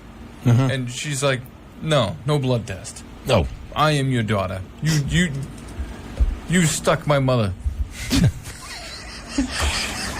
You inseminated her, so you're gonna. I think we could have left it with stuck. Yeah, it would have been fine. I had Everybody understands what's happening. Yeah, you We're took all- your turkey baster. We're all adults. And so, I get it. So anyway, and then she says that he's his daughter, and then there was like never any proof that backed it up, and then he was just kind of like, I don't care about you. I mean, Fascinating. yeah. I mean, if you're not gonna take the blood test, then what's your credibility worth? Yeah, you know exactly. what I mean? So but then she's still now that he's dead, she's still running around. Right. Oh, look at me, I'm poor on the streets. Blah, blah, blah. Like, what? You can't get a job? I mean, I don't know. I don't know what the circumstances. Remarkably, Jerry Lee Lewis is still alive. That's the thing. Here's the thing, right? So I go into FYE up in Hanover. Well, sticking your thing in young girls probably keeps you healthy anyway, so. Yeah, it does. And so, so I go in there and I go up to the girl there, and I just wanted to see if anybody got like Jerry Lewis movies, because that's what happens usually when a celebrity dies. They get an influx of their stuff because people are looking for it, right? And she goes, I have no idea who that is. Let me get out the phone and find out what movies he was in, so that way I can go and see if we have it. Oh my. And I'm nerdy, and I know Right there, you should probably be like, "Thank you for your time." I don't think you probably do. Well, I was enjoying the moment, right? Because I have his catalog in my brain because I'm such a nerd over the guy. Like, huge influence on my life. Anyway, so she gets out the phone and she types in Jerry Lewis and she goes, "Oh, you got it wrong, honey. He's not a movie star. He's a musician, and he didn't die. He's still alive. He's like 95 years old." We got this movie called Great Balls of Fire where Dennis Quaid played him on DVD. Do you want that? We have an album dedicated to his teenage wife when he married his cousin. Oh, it looks like Winona Ryder played her. You sure you don't want this one? Yeah. We'll special order this for you. We got all these things. I'm like, no, you dumb. Did you even try to attempt to go into it? No, I didn't even. I just played stupid. I'm like, oh, really? I don't know why everybody told me he died. And I walked away. Sometimes that's the best option, sir. That's the best thing to do. In a case like that, definitely. Another big block of classic rock coming up. Let us know what you Big want to hear. blocks. 508-531-1303. SNS on BIM. Got the Who. My Wife. BIM. The Animals at 91.5 WBIM Bridgewater. Saturday night soundtrack, Scorpions before that, Pearl Jam. Who in that block? Rob Hicks, Jared Barbetta, Animals. Steve Rimmer. Animals. That seemed to go quick, that block. I did. Yeah. I think we I think we talked a little bit more. Oh, okay. Leading into that block, so there was only a few songs compared. I think we're really enjoying being able to stretch out in the 6-hour thing. So I think our discussions, it may be just taking a little bit longer than plus, they normally do. you know, it's the first time back after a few months. Exactly, yeah. We get a lot to say to each other. Yes, and to the world in general. Exactly, because I mean, we didn't get a chance. You know, we went out to Dunkirk, but we didn't get a chance to get together for a barbecue or anything. No. As it was mentioned that we might, but then we didn't. I mean, we didn't. We couldn't really. We did nothing. We didn't really have any barbecues at my house because I don't know if I mentioned, but my cats died, and it just wasn't really a celebratory. No. We could have had you over for some s'mores by the fire pit, and then you look over and you see the cat graveyard, and it's like, oh, that's a little bit depressing. No, we didn't have many sir. cookouts this year. We had a couple, but usually just small family gatherings, nothing special. So. Means, Jared, you and I were not invited. No. Call us up 508-531-1303. We'll get anything on you want, classic rock related, of course. We get a request for some Captain Beefheart. And that will be coming up. I believe the request was for anything, and that anything is going to be Captain Beefheart. Yes. That'll be coming up in the next block, so stay tuned for that. Anything else you want? Again, 508-531-1303. We haven't played Beefheart on the show before, have we? Nope. Yep, we have. Did we really? Yes. Which one? A few times, actually. I really? don't remember which one. I don't think you were here for it, sir. That's a lie. On the one hand, I do like these new mic stands. On the other hand, something's sticky on this side of this one. And I don't wouldn't be know- too worried about that. I don't know what it is, and I don't want to keep touching it necessarily. But at the same time, I just don't want it I don't see what difference they're making, though, from what we had last year. It's just a little bit more sturdy. It keeps them from being able to kind of, how they used to droop every once in a while, or they'd swing down, and then You're still talking about the microphones? Oh, yeah, no, Yes. yeah, absolutely, yeah, of course, Yes. Steve, of course. I think this is supposed to keep them a little bit more stable. Stiff. That's the idea, yes. Yes. Notice how we don't have spit guards, though. We used to have those for a while, and then we lost them, and then we never got them back again. We didn't have them in here. No, we never had. We had them in here, though. But, that's gone now, too. So. That's because there's people No, I wonder over how there many that people throat actually, them. Yeah, I wonder how many people actually use these. I don't know. I think, based on the, I'll talk to you a little bit later on about the station meeting that I went to, because that was a bucket of fun. But I think based on the station meeting that I saw, a lot of shows really are co-hosted by at least two people. Oh, really? Yeah. Okay. There are not a lot of single name slots on the schedule and all that. So I do think most people tend to have a co-host. So I think they get used fairly frequently. Speaking of co-hosts and doing things with people and partners, Steve, you and I are married. Yes, we are, but not to each other. We've discussed, as we hasten to point out, we've discussed this before, and I think we'll discuss it again because I just had a week off, not this past week, but the week before, and I had a bunch of stuff to do. I had some doctor's appointments I had to go to and all that, and had to, we had a vet appointment, but nothing tragic. No, just a regular vet appointment for the new kitten to make sure everything's cool, and everything's cool. Good. Not a problem. Can't wait for that thing to die. Oh, be nice, Jared.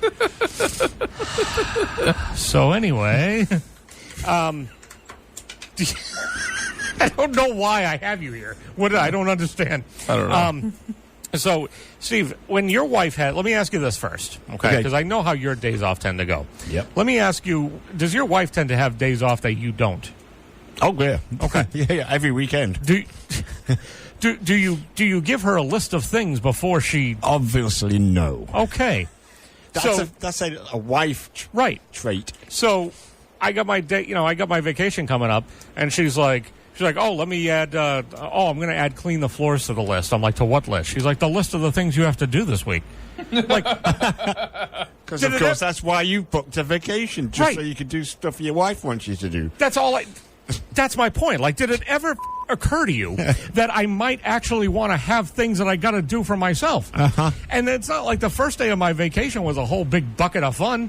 I went to, the one nice thing that I did get to do was I got to go visit my grandfather. He was in a rehab place because he had a fall and he was going through, the stuff they have to do to get you back on your feet and stuff. So I was able to go see him for an hour and a half, and that was nice. And I don't usually get to sit and just talk to him one-on-one, so that was fun. But that was the only fun part of that first day was going to see him. Everything else was like, because I wanted to go see him like 2 hours earlier than I did, but I had to go. I went for an inspection. My truck failed, like it always does, and they're like, Red or black?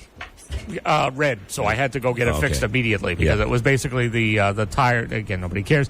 Tire on the inside was balding on the passenger side, and I had to go get that fixed. And they're like, "You're probably going to need an alignment too." I'm like, "Well, let me just change this tire so I can get my inspection passed because this one tire is going to be $150 friggin' bucks.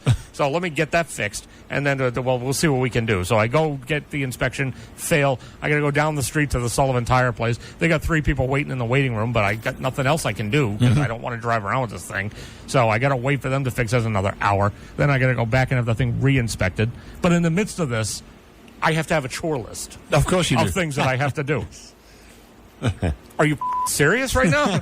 Do I need a chore list? I don't think I need a chore list. But I mean, it's just that it's not even the fact that I don't want to clean the floors, because when I'm home and I don't have a lot to do, I usually end up cleaning something somewhere along the way.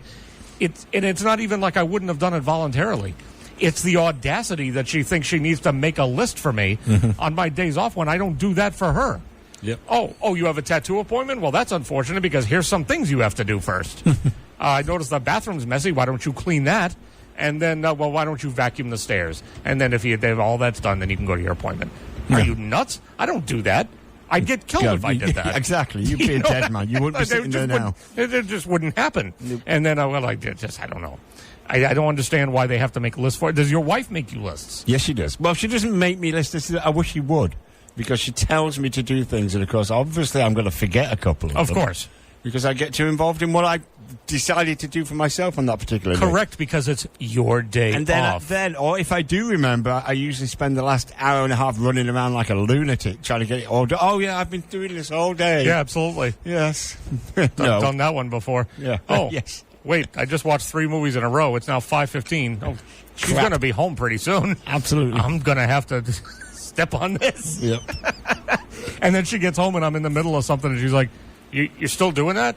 Yeah, it's a long job. Just going to wipe the brow a little bit. Well, you're just scooping the litter box. We have 5 cats now. What do you want me to do? We had 4. You had to up the number. Not my fault. I'm in the middle of this. Why don't you just cook some dinners? Yes. I don't say that out loud. I just think it in my head. Yeah. Looking forward to getting our food. Speaking of food. It's a usual amount of time. And they're pretty good with sticking with the amount of time. Yeah. So I have faith. I have faith in that. I just want to get back to the point where Jared doesn't have to go off in a rush to try and meet up with them. They should be able to find their way to the studio like that one guy from Campus Pizza used to be able to do. I mean, that was a long time ago, and that apparently was a diamond in the rough. Exactly. That we're not going to get back anytime soon. Yep. Rest in peace, Ryan. At least... It was Ray. That was close. But at least it's not like the one time Jared had to help the guy find the building and was like looking out the window and watching him drive around. What are you doing? I actually think that might be another situation. Great. Yeah. Also, over the vacation, I watched a documentary. Did you see have you seen the ads for, or did you watch any of the... Well, Steve, you don't get HBO. No, I don't. But there's a documentary called The Defiant Ones on HBO, and it was basically a 2-prong. It was about record producers, and half of it was about Jimmy Iovine, and half of it was about Dr. Dre, because they were the two who got together and ended up selling Beats to Apple for $3 billion, right? But the most interesting part of the whole documentary was the sort of seeing the come up of Jimmy Iovine from like a low level radio engineer to then starting to work with some acts that were higher caliber. Like basically he came in, he was just basically working in a studio kind of cleaning things up, and then he started sort of working with some acts here and there. He ended up being the engineer on the Born to Run album with Bruce Springsteen. Oh, wow. And then past that point, he started producing stuff, and he produced stuff for Tom Petty, and he produced Stevie Nicks. Oh, so he's the cause for that. Yes. And that's kind of what my wife said, too. And he was the one who told Stevie Nicks that she should do Stop Dragging My Heart Around and have Tom Petty guest on it, because he was producing the both of them at the time. Bruce Springsteen had written Because the Night, and then he didn't know what to do with it. And then Jimmy Iovine was the one who gave that song to Patti Smith. Oh. And then she ended up recording it. That was a damn good move. And then just all this stuff. And I'm like, how have I never heard of this guy before? He was going out with Stevie Nicks, but then he would hide her like in his basement when Tom Petty would come over, because he didn't want Tom Petty to think that his like efforts were being split between the two of them, and then God. and then when both of their albums dropped at the same time, like Stevie Nicks' did better, so like he had a falling out with Tom Petty over that because he felt like he didn't get behind his record well enough, and like all of this stuff, and I was like, how have I never heard of this stuff before?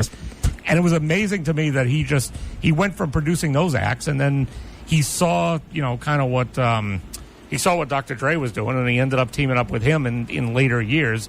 And kind of doing the same thing, but doing it with a completely different genre of music. And I was like, I'm ashamed of myself that I've never really even heard of this guy before now. And this is amazing. So if I know you don't get HBO, but if you ever end up somehow getting an opportunity to catch it somewhere, I would recommend it because it's definitely interesting. I think we might get HBO now. Oh, really? Well, I was telling Jared earlier, my brother-in-law decided one day that he was get it onto the cable company and cancel a ton of channels going down for a very basic package because he thought he was paying too much. And I lost all the channels that I commonly watch. I'm about to get into a similar type dispute with Verizon. The good part about it was that my sister-in-law realised that all of the channels that she watched were also gone. So he put it all back together. Oh, there you go. So I got everything back. So that was my story. A little quick thing. Yeah. I told this to Steve earlier. As he says, as he gets into bed with his girlfriend. Oh, shit. I didn't know you were done. Sorry. Go on with your Anyway, quick thing. so as I told Steve That was earlier, 2, by the way. No, from it you. wasn't. Yeah. No, it wasn't. Okay. That Alice Cooper, the band, had broken up in the 1970s, at which point the front man adopted the name Alice Cooper for his solo career. Since the Alice Cooper name is registered to the band, Alice Cooper pays he the old pays them. members of the Alice Cooper an annual royalty Yeah, he's been to doing use the name. Yeah, he's been doing that for years. Yeah, that's great. Isn't that great? Oh, fantastic. That's a stand-up guy right there. And Right. if he listened to our show like I listened to his, he'd know these things. Absolutely. Yeah. And then He'd get maybe his info. show would be a little bit better. You hear that, Mr. Cooper? You'd learn a thing or two, you knob. He's doing pretty good on tour right now with these guys. Oh, you can't see through the glass. That's can you? Deep Purple. I can see Yes. that much. I can see their crappy album cover from here. Have you seen or read the track list that Edgar Winter's doing? No. Oh, he's doing basically covers. Oh, Because really? He only has a couple of big hits himself, so he's basically doing covers. He can only play Frankenstein and Free Ride so many times. Exactly. So you got to start dipping into someone else's catalog. Exactly. It can't be any worse than, Peter Criss? No. Who wants to see? Oh, man. Oh, here's the other one, though. Yeah. Peter Criss? A death related story to music. Yes, going on their final tour. And Steve Howe had to step away because his son died. His son died. Yeah. Yeah, and he was only a young guy. So they cancelled the tour, so that's probably the end of Yes. Yeah. Yes. Maybe Yes. they'll get in the. Maybe they'll finally get in the Rock and Roll Hall of Fame now. Yeah, exactly. Because the past couple of times, I mean, even their bassist died, and then they were like, "Yeah, no, still no, No. we don't think so." No, It's no, like, what no. are we going to do? Exactly. What's going to happen? Yeah. 508-531-1303. Let us know what you want to hear. Another block of classic rock coming up.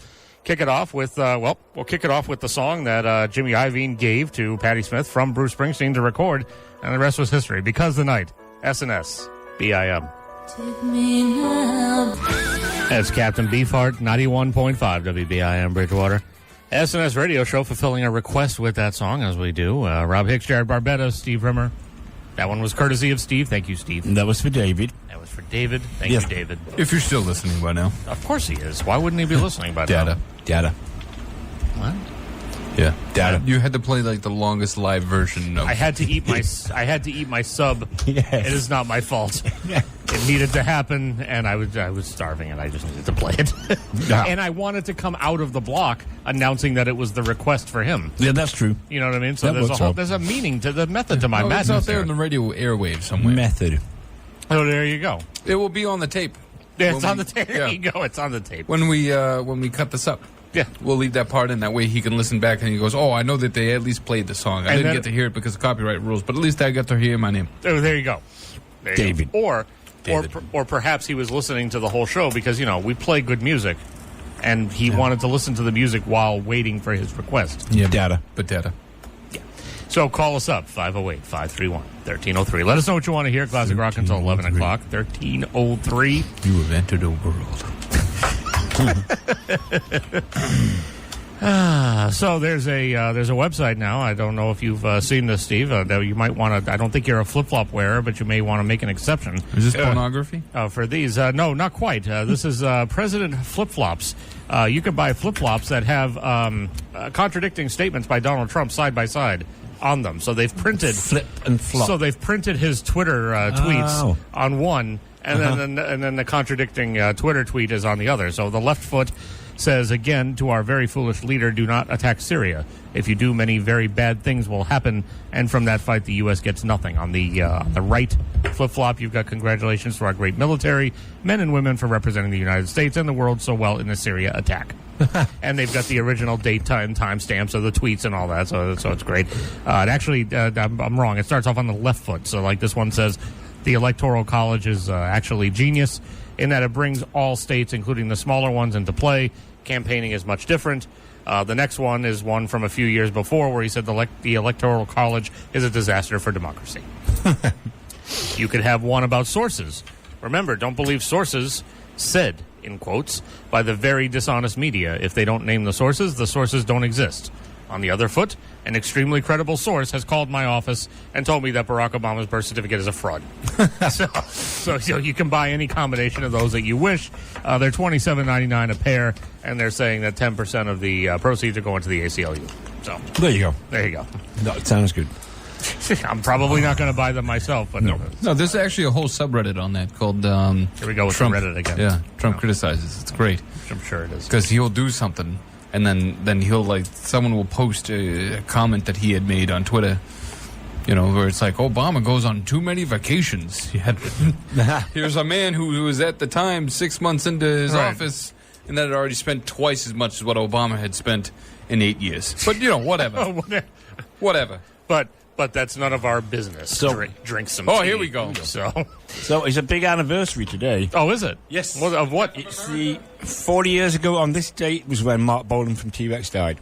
Oh, I saw an article about Yeah. that earlier today, and they were There's talking been a lot about. of things going on about it. And I think it was either from that Mental Floss site or it was from the Ultimate Classic Rock site. And it's funny because they always have an article that entitled "The Day Blah Blah Blah." Like in this case, it was the day Mark Bolan died. Yeah. But then they don't really tell you.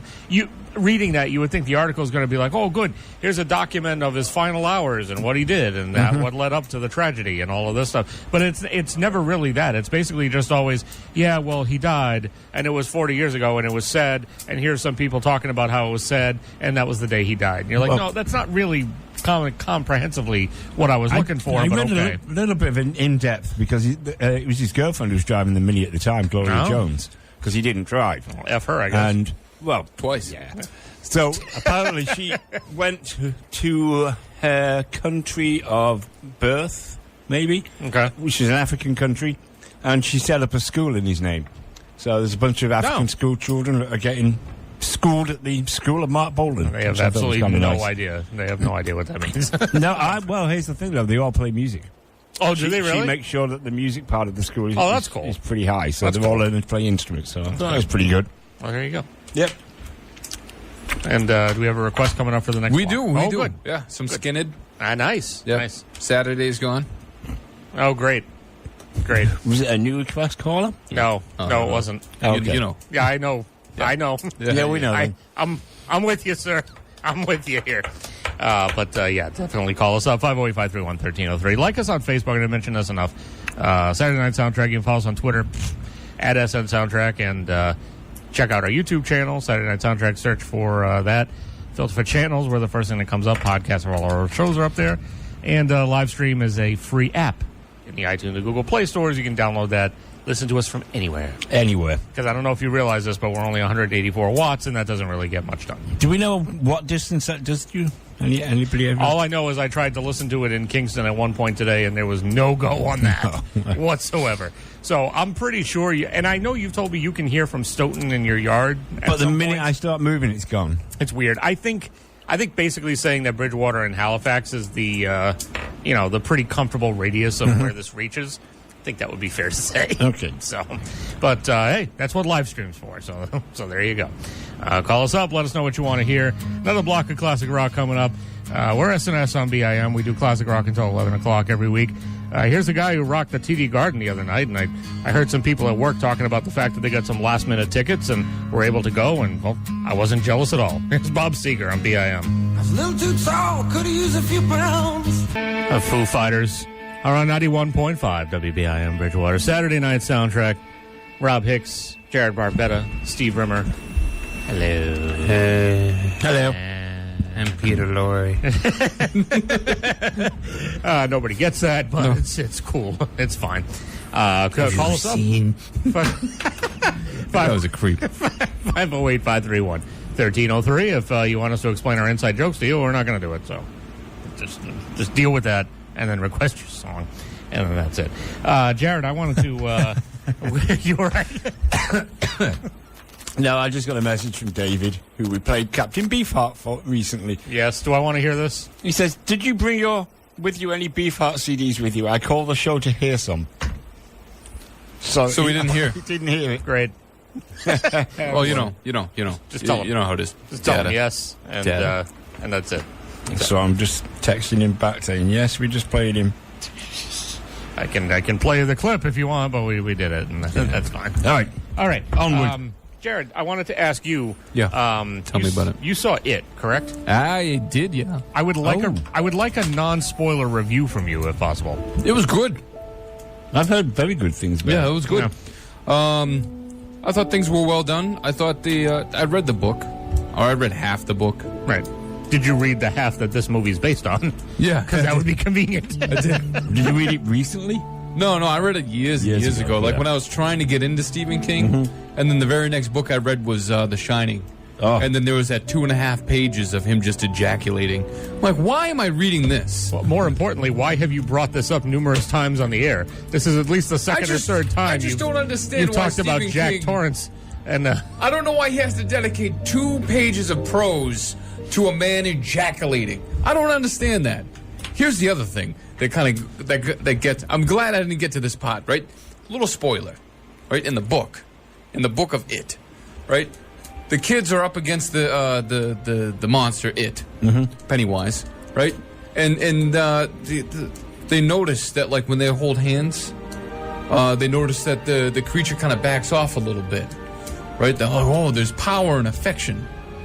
So what the little girl does, who's 11 by the way in this book, lays down, opens up her legs, and just welcomes everybody in from the group that she's in. right, yes, everybody who, yeah. Stephen King, why? I mean, Because he pushes boundaries. That's what he did in right. Windows. I mean, the good I thing. hate him. The good thing is. The good thing is that scene did not end up in the movie. No, from what I understand. and it didn't even end up in the ABC movie special either. Well, But, yeah, I would think thank not. God. But my point is this: like, what I liked what they did with that, like, because they, not to spoil anything, they took that kind of scenario and they kind of flipped it around a little bit, and it made it fit the context of it. So it was really good. And it made things make sense. No. What do you think about the sequel? I'm excited for the sequel. Really? I kind of don't want to have to wait a whole damn year for it. I just wanted to come out in October, and then boom, here we go. Now, did they? They didn't. Well, no, because they just announced the sequel and the fact that they're starting to work on it. I was going to say the smart thing would have. I guess maybe they were just waiting to see what was going to happen, maybe there were some other details that we don't know. But I was going to say they could have technically filmed them at the same time. Yeah. With the way they filmed, rode the wave. Yeah. The way the summer movie thing has been going on, It and Wonder Woman are the big movie winners for the year, because not a lot of films have crossed over, But anyway, I liked what they did with the film. I didn't feel like the clown was too creepy, but I have like a clown tolerance. Aversion? I have a clown tolerance. A clown tolerance. Yeah, like I could tolerate a clown. Like if he's gonna sit there and be creepy, shaking his face and doing what he's doing, that's great. But there's like little subtle things that they do with the clown. Like one eye just kind of drifts away. Like the famous scene that you see in the clips that they have everywhere when he's in the sewer and he's talking to the kid. And he's trying to convince the kid to come down because we all float down here. You see his eye just like slowly going the opposite direction. It's insane. But like it kind of makes it a little eerie. But they did a good job throughout. I wonder if it was the guy actually doing that or if that was some CGI. No, it was some CGI. You can tell. I also like the fact that the kid from Stranger Things seems to get all the best parts. Yeah. Oh, good. Because all the The parts kid that he played had- Mike, right? Yeah. Yeah. No, not Mike. The other kid. Because the kid Mike was the kid that like disappeared, wasn't he? No, Will No. disappeared. Oh, Will disappeared. See, I always got those two mixed up because they kind of look the same. But whatever. All kids look alike. They look Yeah. alike. But I thought it was well done. And that kid always gets the best lines. Like, they did a whole lot of your mama jokes. Awesome. Hilarious. Like, there was... I want to see it infinitely more now, all of a sudden. Can I just give you one of Yes, you my can. favorite Yes. lines that kid had? Like, they're all walking, being friends and that kind of thing. And then he says to his buddy, like, do you use the same toilet as your mom? And the kid's like, well, yeah, we live in the same house. He goes, you probably got crabs. Like, there's all kinds of little things like that throughout the whole thing. It's beautiful. They do things like you watch movies and you think they're not going to do something to a kid. It's a kid, right? They're not going to like destroy there's some moments where you're like, holy cow, you're doing this to a kid. Right. You know? Well, I mean, in the book, if you know what happens in the book, you know what's going to happen to the kid. Yeah, just about. You know? I mean, you know. Stephen King writes with his daughter now. I think her name's Una. Oh, really? He's got a new book coming out shortly, and it's Stephen King's name at the top, and then as big as his at the bottom, Una King. Well, it'd have to be because, that guy. Oh, let me just like He's ramble never on. written. His son has never written with him though, Joe Hill. Good. Yeah, because He does fine by himself. He does. I bet he's not going on like 8-page tirades of children's sex. No. Or Jack Torrance ejaculating. Yeah, I mean, As we know you have a problem with. I want to talk about like the end of the book a little bit, but you got this at the very end in the book, you get into the point where it's like this whole thing is just a turtle in cosmic space. It's a cosmic turtle. Which book are you talking about? I'm talking about it. Okay. At the very end, through they in the original ABC special that they did, the 2-hour movie, the 4-hour movie, they kind of like did a little bit of like a movie detail on it, where like when they're blowing up the spider, you see what would be like a tortoise shell, but it's like superimposed, and so there's an explosion going on in the back, and that's kind of like a callback to the fact that at the end of this thing, it's just a cosmic turtle that's like dressing these kids. Like, what the hell? Really, Stephen King? You're going to bring me through 12,000 pages, and at the end, it's just a damn turtle. Jared just did. What? Are you kidding me right now? Anyway, It's a turtle? I liked it, and I hope that that Corey guy. I don't want to pronounce his name wrong because it has some letters in there that if I say it, I'm gonna need to be censored. What? When you look up his name, this Corey guy that worked on the film. Oh, okay. He also directed the first season of True Detective. Gotcha. And he did such an amazing job. Like, you could see his touches on the film. There's a little bit where it's weak a little bit, but here's a fun fact: the guys who directed and created Stranger Things was gung ho to do it, but the studio thought, you guys don't have enough experience, go to hell. And then they did Stranger Things, exploded all over the blew place. up, yeah. And then the kid that was in that was in this, and it's just, it's insane. But anyway, it was a good movie. So, do you have questions? No, I don't have any questions. I just want. We should make a movie review every week. That's how I'll go. Do you have any questions? Somehow, in every week's movie review, Jared's going to tie in. No.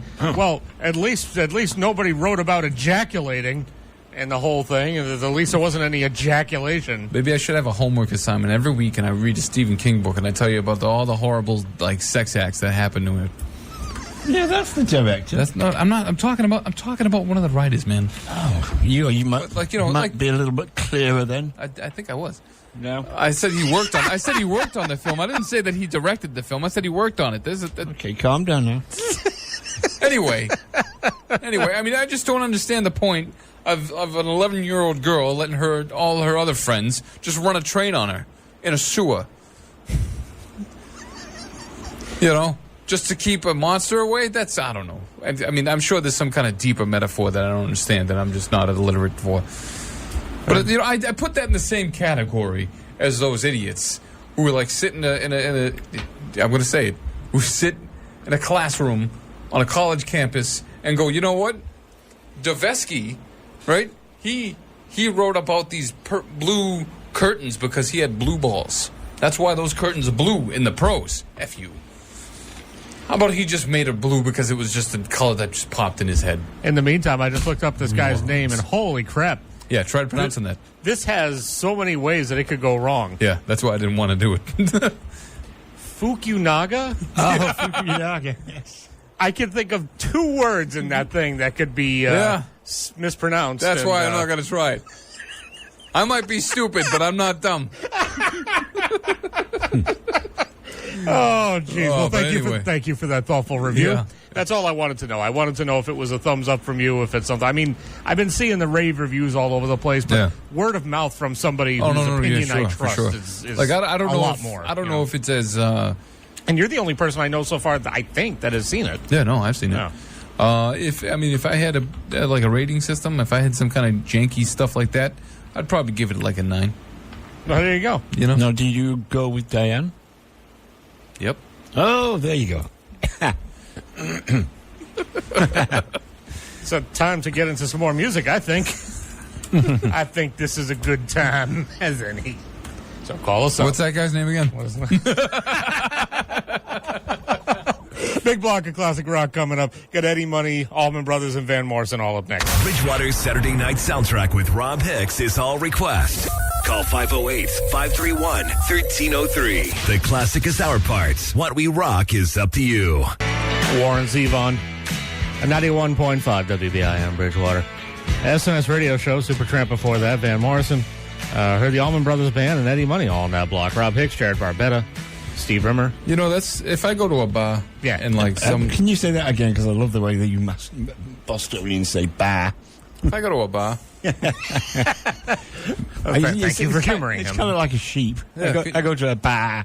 could you say fish and chips? Fish and chips. Wonderful. Thank you.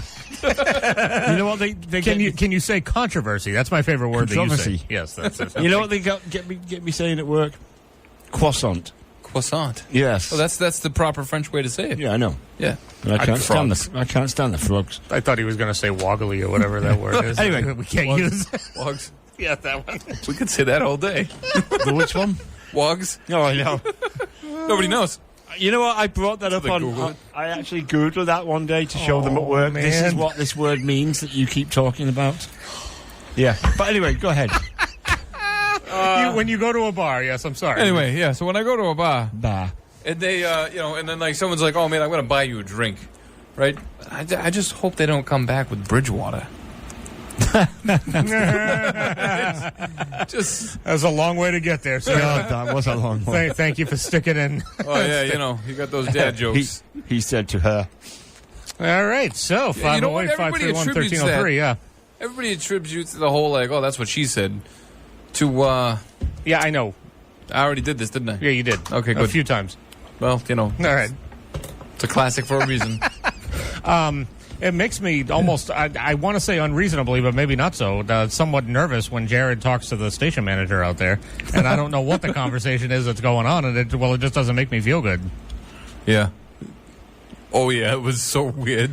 Was it really? Yeah. yes. As weird as I imagine it being, because I imagine it being pretty weird, which is why I stay in here Yeah. all the Yeah. time. I see you start to interact with other people in the outside world, and I'm like, oh, Jesus, I'm going to just stay in the on-air booth, and I'm just going to keep focusing. I'm going to look really intent in what I'm doing, and nobody's going to invite me to be a part of this because I don't want to be involved.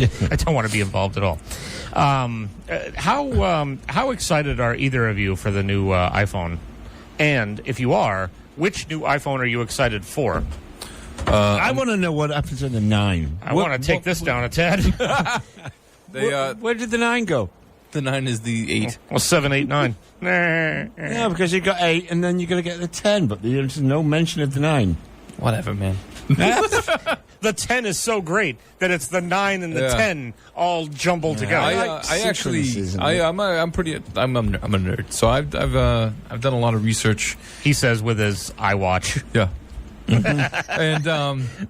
And I watched like the keynote on the two phones, and then I watched some like reviews like from people that are in the know on the YouTube on it. And like when I watched the keynote, I was excited for the X or the 10 or whatever they want to call it. Right. I'm like, ooh, all right, that kind of looks neat. Yeah. All the features that they're going to have. And then It's the fact that it's got a glass back, though. I don't like that. they all now have glass backs. They brought it back Ugh. because the idea is that it's going to be it's wireless charging. So you just put it down on a thing and it charges, and that's what the It's purpose like putting of the your glass phone is. on a hot plate, basically. Yeah, but like the glass is like the strongest glass that you can have on a phone, but whatever. But like doing the research and all that, like I just feel like going from the 6 Plus that I have now, going down to a smaller phone, That's my problem. Yeah. That's what I don't want to do. Plus you got the notch, Right. which is hilarious because there's people out there that have redesigned the phone, Huh. and they're like, here's how to get rid of that notch, and then they did it using the same specs that Apple produced, and they're like, I don't know why Apple couldn't do this, No. but whatever. You know what I mean? Like, they're kind of losing ground a little bit. You know what I mean? Yeah. Because like comparatively, like the Apple 8 that's coming out is if you compare that to an Android phone that came out in 2015, it's almost comparable. Yeah, kinda Sid was saying this today that Derek is an IT guy, so he knows all about the phones. And she was asking him, "I want this 10, and it's got this," and he goes, "Yeah, Samsung had that 2 years ago." Oh, Yeah. and it's got this. Yeah, Samsung had that 2 years ago. So Yeah, kind yeah. of following in the footsteps. Yeah. Well, I think what happened there, again, just to get technical here, is a couple of years ago there was a lawsuit between Samsung and Apple. And I forget who came out on top, but I think what's happening is that She said. Samsung is kind of like sending over some of their technology to Apple. So then from there, kind of like payment. yeah. So like from there, I think what's going to happen is after the 10, a couple more years down the road, Apple's going to get back on being a revolutionary phone. I mean, Apple has like 1 billion iPhones out there. When you think of that, like the population is like 6 billion. Right. That's a pretty good number to have, So I mean, I think I'm at the point now where I'm never, as long as they keep making them, I'm never not going to have an iPhone. But then the question is, do I want one of these new ones? And I'm looking at the size specs on the new ones, and I'm like, man. yeah, Because what's the, how big is the 8 Plus compared to the 6 Plus? about the same. Okay. Yeah, and that's kind of like how you're going to be okay with picking one up on launch. Right. On the 22nd, because it's almost the same as the 6 Plus, because it's technically like the 7 Plus is technically the 6 Plus Plus. Well, they didn't do a 7 Plus, did they? They did, yeah, Did they? yeah. Huh. But like nobody cared, Right. Because they were like, "Oh, cool." That's why I probably didn't even hear about it. Yeah. I was like, what's 7 Plus? Yeah, nobody cared because it's like, "Oh, that's just the 6 Plus Plus." Right. That's so like the 8 is like really the 6 Plus Plus Plus. Right. I mean, Stupid. I'm extremely happy with my phone, and I'm extremely happy Yeah. with the size of the screen on my Yeah. phone. Oh, yeah. We I don't wanna go all, down. because we're really nerds, we all have the same phone in this room. Yeah, we do. We all have the 6 Plus, and I think we all love it. Yeah. And that's the thing is, I was trying to figure out. I was like, well, and then there's a couple of other things. I don't want to go through the hassle of. I don't understand how the whole thing with no wired, no headphone jack works, and I don't really want to try to figure it out. Because I see my wife messing, because my wife's got the 7. Yeah. And I see her messing around with the Bluetooth earbuds and whatnot. And she's like, I kind of almost felt like you talking to Susan about the Kindle. My wife's like, I went to go for a walk and I didn't charge my earbuds apparently. Sad face. And I'm like, well, I went to plug my earbuds in, and you know what I did? I just plugged them in. Yep, They and worked. it worked. Yeah, I don't want to be messing with that. I don't want one more thing I have to remember to charge. Yeah. Or like even like like to remember to bring the adapter so that you can use the regular ones. Correct. But I have a hard enough time remembering to actually bring my earbuds half the time. So, Yeah, I also found that. Is that the phone? yeah. Yeah, I'm talking. I know. I also find that I'm not really using the the headphone jack too much. Would you just answer the phone while I'm talking? Yeah. Yeah. I can't wear earbuds. So I find that I'm not using the earbuds that much. I can't wear them. They won't stay in my ears. No, yeah. Never. I would put like headphones like this on. Yeah, when me I'm, too. When I'm Yeah, using the it. phones Like, I use at home are probably about the same size as this, and I play my Samsung through it and Yeah. my iPad. I don't use it that much, but anyway, No. I don't care that it doesn't come with the headphone jack. A lot of people do, and whatever. But in the end, I'm not really. When's the 10 coming out? The 10 comes out later on in November. Okay. But you pre-order it like October 29th, and it comes out like November 5th or something stupid. What do you have to pay for it? Well, the 10 is $1,000. Can that be built into a plan? Yeah. They break it out into a plan, and you pay a lease fee or whatever. Like that's what I did with this phone last year and that kind of thing. So I mean, I wouldn't pay. I wouldn't pay straight out. Stop talking about him now. He's back. Oh, hey, good. hey. Oh, I was just about to say you look like a shaved gerbil. Was that our regular? It was Mikey D. Oh, Mikey D. Yeah. He wants to hear a song that he's not going to be able to hear. Yeah. So, Well, that's great. why can't he hear it? Yeah. Why don't you come over here and get fired, you jerk?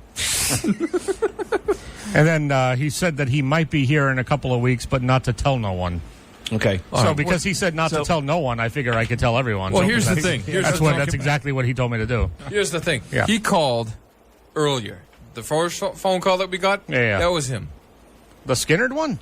No. Before that. Which, by the way, we got Skinner coming up in the next block. Sorry. Before that, I answered the phone, and then you're like, "What happened there?" I'm like, "Yeah, nothing." And I sat down. I was quiet about it. Yeah. That was him. No. Yeah. Here's Okay. the thing. He was like, "Oh, I'm gonna come up there in a couple of weeks. Yeah. Give you knuckleheads a little bit of." Yeah, that's about what he said to me, too. Yeah. And he's like, "But don't tell anybody." I was like, "Oh, all right. I won't say a word." Well, he we- told we you won't- not to tell anybody, but he told me not to tell nobody. So I have not told nobody. I've told everyone. Yeah. So there you So, go. I mean, I don't know Double anybody. negative. Yeah. I don't know, whatever. At the end, I'll be time here is it? next Saturday. Yeah. Yeah, we'll all be Saturday. here. So. Yeah. No, So I'm there going you go. to say I'm going to be here next Saturday with the fancy 8. Okay. Yeah, it comes out on the 22nd, so I'll be here with it. See, I have to wait until I'm not all fancy schmancy like you. I have to wait until I'm actually eligible for my upgrade and all that other junk. Loser. So I don't know.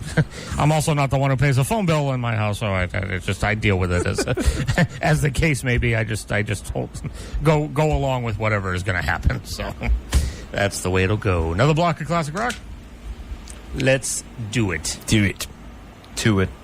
508-531-1303. Iggy Pop coming up, and we'll take care of that Skinner request, too. The Saturday night soundtrack with Rob Hicks is on 91.5 WBIM. Bridgewater's weekend all request classic rock experience. It's Queen 91.5 WBIM Bridgewater. SNS radio show. Rob Hicks, Jared Barpetta, Steve Rimmer, and Queen.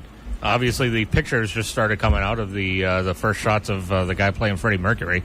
Yes. I can't remember his. I've looked up his name like 3 or 4 times. I still can't remember his name. Melik? Something Melik? It's something weird like that. I mean, he definitely looks like him. Like Jared said, they don't really have the overbite going. Well, I wonder, was that That's an the best actual... part of him. Was that a shot? Oh, well, it was... Yeah, no, because he was looking like him in every other way. I was wondering if they were just rehearsing, So they weren't giving him the full treatment. No, they weren't. Sorry. That guy... He's a distraction no matter what the hell's going on. Did you see the overhead shot of that scene being filmed? No, I didn't. No. It's like a hangar in a field. No, really? Yeah, they're trying to make it look like Wembley Stadium in Wembley in London, but no, obviously not. I want this to be good. I don't know if it's going to be good, but I really want it. I really want it to be good. They've gone back and forth. Right there, that's the problem. It's probably that Fukunaga guy. Hold on a second. Be careful there. What's the name of it? I don't know. Just put Queen biopic. Yeah. Well, I'm trying to look it up in, what do you call The it? Dazzler? In, Google. yeah, no, I'm trying to look it up in IMDb, so I kind of IMDb, need his, Yeah. Well, it doesn't matter. No. I don't care anymore. Exactly. It's over. 508-531-1303. Give us a call. Let us know what you want to hear. Classic Rock until 11 o'clock. You can like us on Facebook, Saturday Night Soundtrack. You can follow us on Twitter, @SN Soundtrack. YouTube channels out there. Just search for Saturday Night Soundtrack, filter for channels. The first thing that comes up, podcasts, all our old shows are up there, and the live stream is a free app that you can get in the iTunes and Google Play stores. Download it. You can listen to us from anywhere, and then that way, if you have an Android, which has all these new things from 2015, you can listen to it there, and if you have an iPhone, you can listen to it there too. What the hell does Mike Myers want to be in the Queen film? Oh, yeah, he's going to be in it. Why? Oh, really? Yeah. I forget what role he's going to play. I think anything will do him right now. Just try and get him back in the limelight, Like, I mean, Can I just ask an honest question between Rob and I? Yeah. I mean, you got a shirt on, so maybe, I don't know. Yeah. Maybe you'll be able to answer this. Who the hell are the other members? John Deacon, Brian May. Brian May. Brian May's the Freddie one that Mercury. Brian May and Freddie Mercury are the two That's that it. I know. That's all I know. I'm with you on that. Well, John Deacon's the bass player. Who cares about them? And the drummer was pretty well known. What was as his well. name? I can't remember. Yeah, because nobody cares. I'm such a Richard. Oh, you are. Oh, he's probably like our biggest fan, but he's like very quiet Yeah, about I'm it. sure he is. John Deacon's just sitting in I'm there. sure in his John rocker. Deacon has nothing better to do than to sit around in his either of rocking you chair. chaps ever heard of a drummer called Jerry Marotta? No, sounds like a pedophile. He played with Gabriel, quite a few other big names. Really? Yeah, he follows me on Instagram. Does he really? Yes, he does. Look at the name dropping over here. Yeah, he follows me. Yeah, I'm Hey, a you know this guy? yeah, I'm a pretty big deal. Yeah, I got well, him he following follows me. I got Brian Singer. Brian Singer. Oh, really? I know that name. well, of course. I hope well, you he know. is a pedophile, right? Who, Brian Singer? Yeah. Well, no. Really? Yeah. I mean, there's like some accusations that he might have like hit on like a 20-year-old.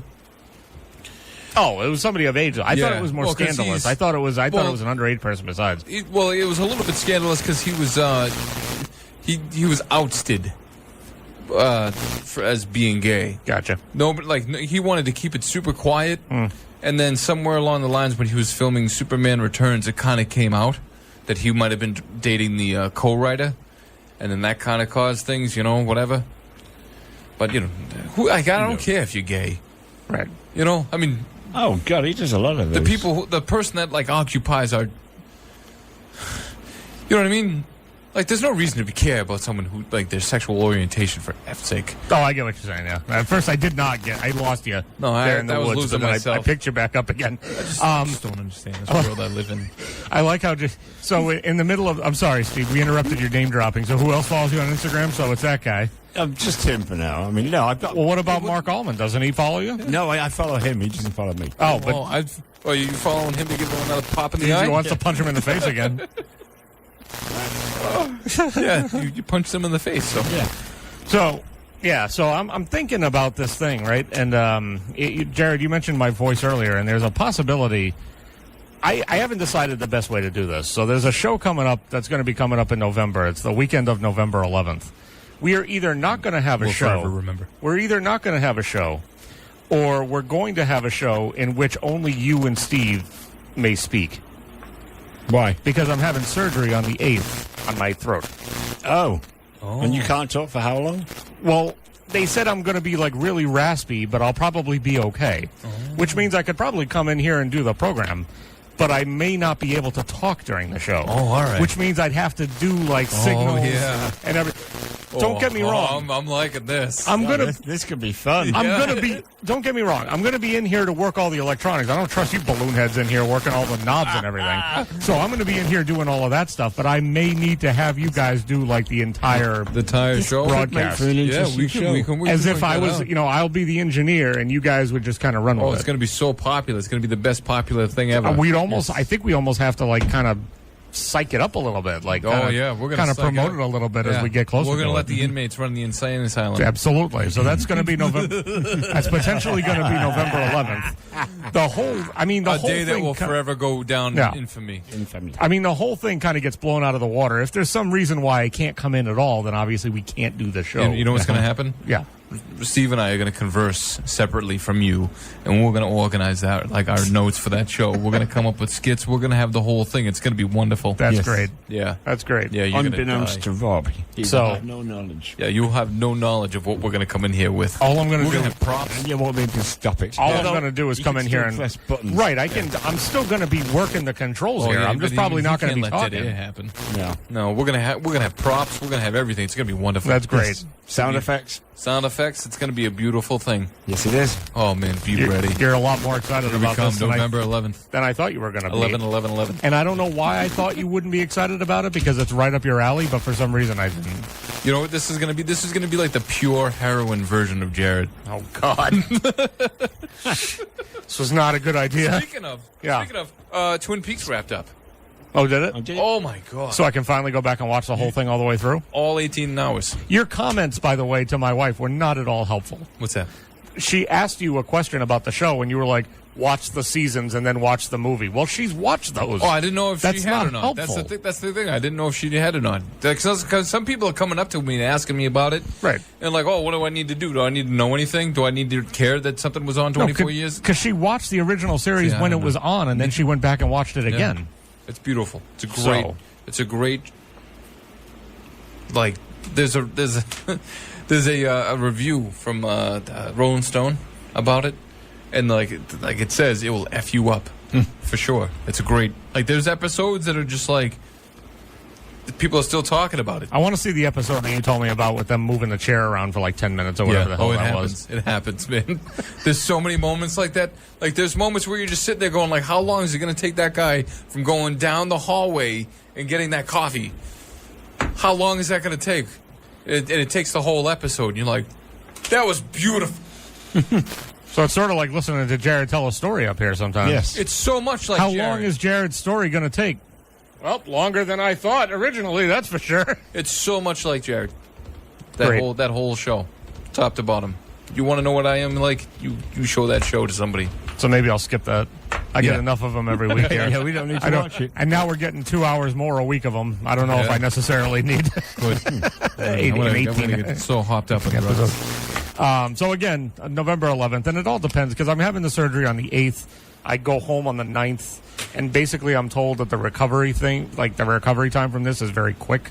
All right, so why don't you move it to the 6th? And there's no I can't move it to the 6th. The doctor can do it on the 8th. Yeah, you don't get much choice in the matter. Excuse me, surgeon. Could you just rearrange your entire schedule so I can do this on the 6th? Yeah. I was trying originally to do it because the Alumni Takeover Reunion is on October 21st. Mm-hmm. So I was originally going to try to do it that week. Yeah. So that we'd have a week, because we're not going to bother coming in that week because Mm-hmm. that week's a mess. So I was going to try to do it so that then I have a whole, basically 2 Whole thing, weeks, yeah. and then I'm back and then I'm good. And then when they told me the schedule, I was like, well, I could probably still work around that. How can I make this interesting? Are you going to come here with like a tube through your neck or something? No. Is your voice going to change? I hope so. Friggin' hope, friggin' hope not. Hi, this is the Robin. Saturday Night Soundtrack here. No, soundtrack.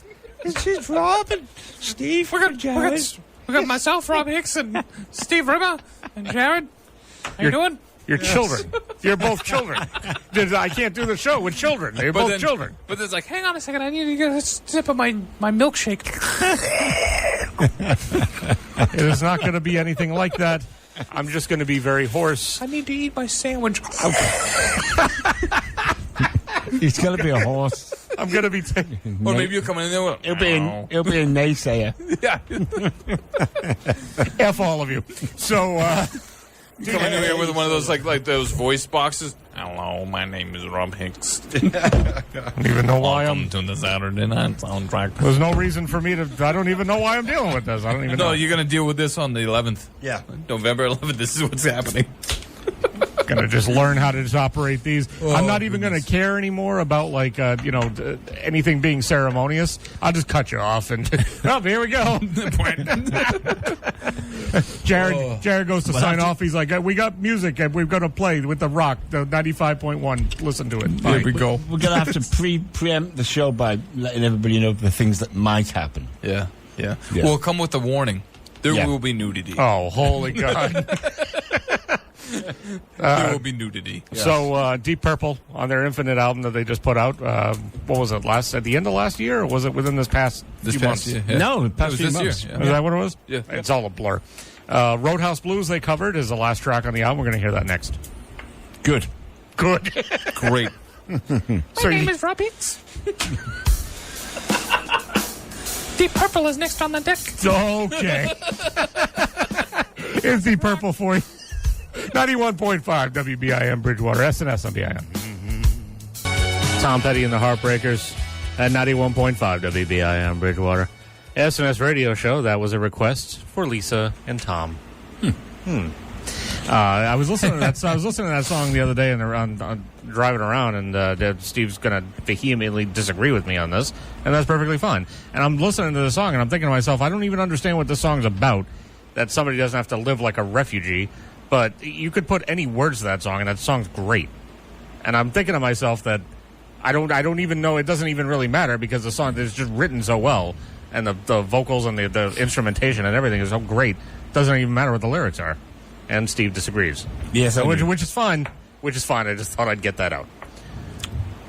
So, Okay. all right. Here's a question. Yeah. You Why played- isn't Jared talking? I don't know. You played Let's Dance. Yes. Do you know who the guitar player was on that album? No. John Lennon. No. No, that was Fame. It No. was Young Americans. Well, that was wrong. It was one of Stevie Ray's first ventures into recording. Mm-hmm. Yep. He played on, I think, 3 or 4 tracks on the album. He was supposed to go out on tour with Bowie, but Then he died. his own album was coming out at the time. Gotcha. And his manager pulled his bags off the tour bus so that he couldn't go. Yes. There you go. But you listen again when you know that it's Stevie Ray Vaughan. You hear it. So when we kick off the next block with that song, listen to that. Oh, you didn't play it yet? No, I was just queuing it up. Okay. Well, listen to it then. I started, the minute I heard that little bit of it, I started Googling it, so I didn't listen to the fact that you didn't play it then. But then, this is perfect news for listening to it now. So for 35 years, he didn't know until now. Yeah. No, nobody listens to this show. Even the people in the room don't listen to this show. and nothing has changed. Why should it change by now? Call us up, 508-531-1303. Let us know what you want to hear. Classic Rock until 11 o'clock. We're going to keep it up. And speaking of keeping it up, I had a little bit of a problem in here. Oh, dear. This thing went completely limp. But Mine too. yeah, you got to adjust these things. I know, but why would they change halfway through the show? No, I don't get it either. Because all of a sudden I was doing something, and it just like flopped over limp, and I was like, "Well, that's no good. I had to screw mine back together again. I can't do the rest of the show." I had to play with it to get it back up. My hands aren't Me too. strong enough. That's what I did. Yeah. It took me a bit. Now every woman in the world's going, you see what I'm talking about? You now know what it's like to live with me. This is all. Is that what This is all gone wobbly on me too. Guys, please don't break. We're not breaking Just nothing. don't break anything out there. Maybe they should have some professionals putting this stuff in. Speaking of screaming women, Steve, you and I are married. Yeah. Not to each other. Not to each other. He's going to point out. So I think the coup de grace this morning was we're having breakfast, and I'm taking we had she's got like the little bagels that were toasted up and all that. Mm-hmm. So I'm getting some of the cream cheese to put on the bagel. Are they little mini bagels? They're little mini bagels, Okay. yeah. So I'm getting some cream cheese, and I'm starting to put it, I put it on one bagel. I go to get some cream cheese, I put it on the next one. And she goes, you shouldn't spread the cream cheese until you've put cream cheese on all 3 of the little bagels you have. Why? And I go, why? And she goes, well, because that's going to get crumbs in the cream cheese. I go, well, that's stupid, because how am I going to know how much cream cheese I need unless I start spreading it? And she goes, well, you can just sort of estimate it so that you put some on one, and then you put some on the next, and then put some on the next, and then you spread it, and then you haven't gotten crumbs in the cream cheese. That's when you open up a whole new package in front of her and be like, you show me. Right. I go, how about I just do this the way I've been doing this my entire life and not worry about it? If there's crumbs in the cream cheese, then so be it. That's life. Well, you put that. Life is crumbs in your cream cheese. Put the butter knife down gently, and you go, how come just now, today, on this date, that you finally come over here to tell me this? I feel it, sometimes I feel it necessary to, like, she'll say things while we're driving, like, oh, don't cut out in front of that guy. Oh, you can go now. I'm like, I've managed to drive myself for years and years and years. Believe it or not, before I met you, I was doing pretty okay, still driving myself around without this advice coming from the side. I appreciate it. It's enhancing my life. I just want you to know I have managed to not die without it. Yeah. I had to drive Jean into Boston for a doctor's appointment the other day. Yeah, how was that? It's always fine by me, but you guys know you've driven in Boston. You've got to be slightly aggressive. Oh, yeah. I don't even drive in Boston, but I've done it, and it's a nightmare. You have to drive like the rest of the drivers, or else you'll get taken advantage of all the time. Oh, yeah, absolutely. Yeah, it's like being I like a little dread girl it, in a nightclub. Yeah, I have no problem. When she was in the hospital for quite an extended period of time, I did that commute daily for like weeks on end. I have no problems doing it, but oh my God. Blah, blah, blah, blah, blah, blah, blah, blah, blah, blah, blah. Oh, it's a nightmare. Yeah. I have to psych myself up for 2 days because I know what verbiage I'm going to get. Yeah. I'm not going to clean my ears for like 2 weeks because I know I'm driving into Boston and I want all that waxy buildup. Yes. We did the gross. We did the whole bit today where She'll get wise if you got plugs in them. No, absolutely. She'll know. But if you got a waxy buildup, she won't know. That's a tip from your friends here at 91.5 WBIM. Waxy build-up. Just like anal glands. Did the whole bit today where we went out and did whatever errands we had to do, and then we come back to the house, and I think to myself, oh, okay, cool. I've got 2 hours because she sits down with the new kitten and she's watching TV. Jared's, I know, going to come to pick me up at like 3:30 or so. It's 1:30 now. So I say to myself, oh, okay, cool. I've got like 2 hours to, I'm going to start preparing things ahead of time for next week because I know how busy this week at work's going to be. I'm not going to have that much time. Might as well get a head start. I did probably about a half hour of it, and then all of a sudden, I'm bored. What do you mean you're bored? There's nothing on TV, and I'm bored. What do you want me to do about it? Right, exactly. I'm like, well, okay. I've brought my laptop in the room. I plugged it in. I'm all hooked up. I'm doing this thing. Give me attention. And then I'm like, no, she's like, do you want to go out and do something? I'm like, not really, because I'm in the middle of this thing that I thought I had 2 hours to do because you looked like you were settling in. Cool.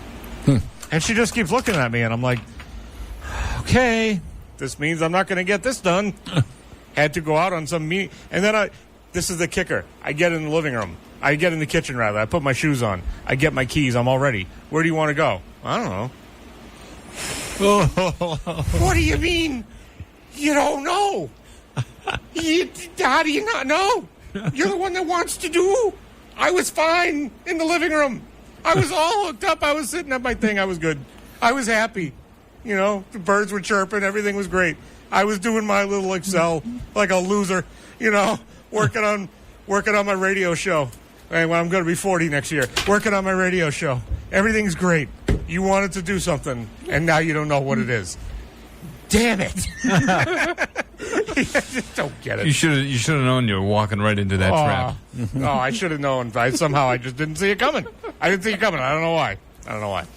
The other question I meant to ask you, Steve, is do you look at Pinterest at all? I have, just because I have a friend that's on Pinterest. That's the site with crafty things on it and what have you. I guess. Yes. I have Pinterest, and I'm positive I'm not doing it right.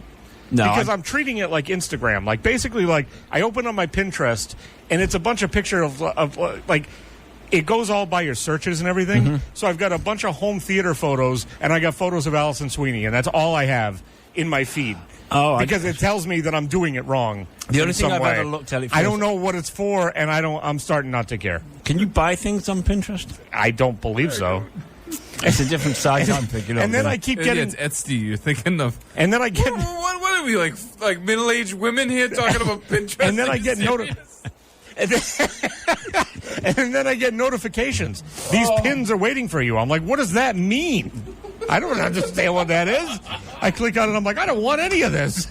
Don't get what's going on. Oh, man. No, I guess I'm not on Pinterest. I thought it was going to be like an Instagram type thing, and I tried to do it, and I don't think it's for me. The other night I was having a damnedest time trying to get this hook, this hook on this crochet thing going on. Yeah. Those are a bitch. Let me tell you.